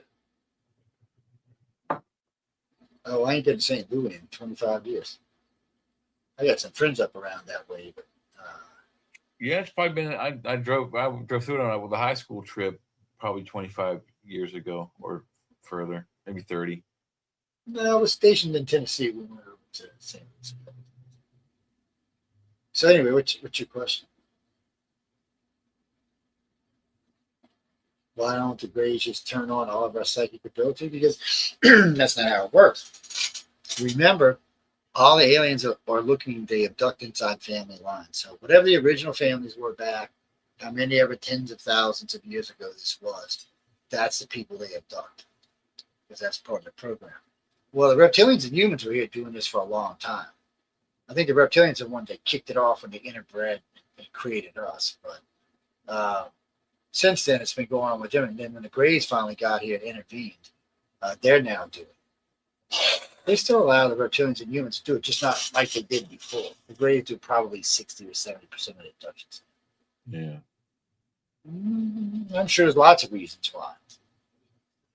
No, I don't. I'm not going to say you won't never get probed, but you more than likely you do. It's going to be one time. Most they do some nasty stuff, but they don't do it to everybody. It's like they run across a personality and they want to see how they can push it. I don't know how else to explain it.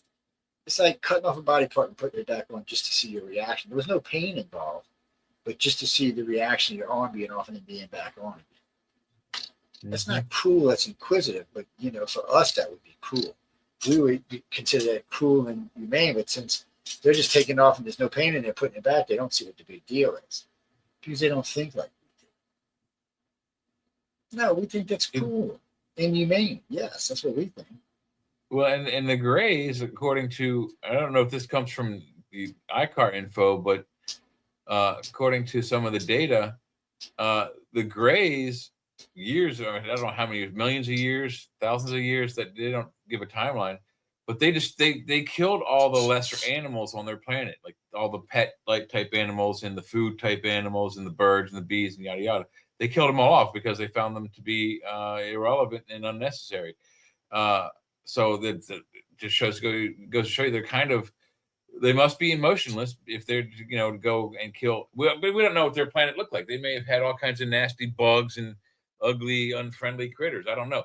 But well, I mean, for someone if we were to do that with our planet, with all the cute and cuddly critters we have, we would think, well, what monsters? We wouldn't want to have anything to do with those people. But that's one of the things contactees say, that the Greys tell them to stop fucking up our planet. No, the Greys got emotions, Jim. Greys are like Klingons. They can even have a big belly roll laugh kind of thing. But they're way more serious than the other ones are, and they're very telepathic. So either you got to do something stupid or, and we don't know what kind of what they even consider funny is until you see one of them smile or something. And they have shown sometimes a sense of pride when a human does something above its ability level. So in a way, you know, they want us to succeed, but they really do. The Greys really do feel like we're pets, at least along those levels to them. Our intelligence isn't far enough to understand how things work. So we're more like, you know, Fiona over there, licking her butt. That's how they look at us. The reptilians and humans are different. The reptilians look at us more like family, kinfolk, or kindred spirit. The Redheaded stepchild kind of thing. The humans are different in the fact that if they like you, they like you. But most people, they just don't like you. They're more like humans are like our trash cousins, distant trash cousins, very distant trash cousins. You could almost say almost like Vulcan. They're kind of you know, you don't fit into but the then they're the assholes that triggered our evolution start. So they're the ones that came here and started mining the planet and created the subspecies of us, where the reptilians felt like they needed to intervene. The reptilians were like, "Oh, fuck this! No, we're here too. We're gonna give them intelligence." They wanted a piece of the action. Yeah, absolutely. Now, Jesse, what you want me to tell you? What bothers me about that story is because at the time this happened, the reptilians were the reptilians, the Nemos were supposed to be staying with the Pneumo. Yeah, and they were supposed to be staying with the Dogon, which was an advanced Egyptian tribe living in the mountains. So if we're saying that the humans down in the Sumerian Valley are the start of the race, then who were the fucking Dogon? I think they got a little screwed up in their little things right there. But regardless, the reptilians did come down and take it. We all got a reptilian section in our brain, and we all needed to be a person that we are. But anyway, on that note, we're going to get out of here. I want to tell everyone thank you for tuning in to United Public Radio and the chat. I hope you all enjoyed the show. Of course, if you did, you can fuck off. I mean, you can write to the show. I'm sorry. Did I say that aloud? Damn, I apologize. I'm not really. You can still fuck off. I don't care. But on that note, thanks again for tuning in to United Public Radio. I do hope you enjoyed the show. Any moans, groans, bitches, great. Feel free to write to Michelle DeRoche at uprnradio@gmail.com. On that note, good night. Stay tuned for Don't at night. Don't whisper at. Good night. Oops, I just whistled.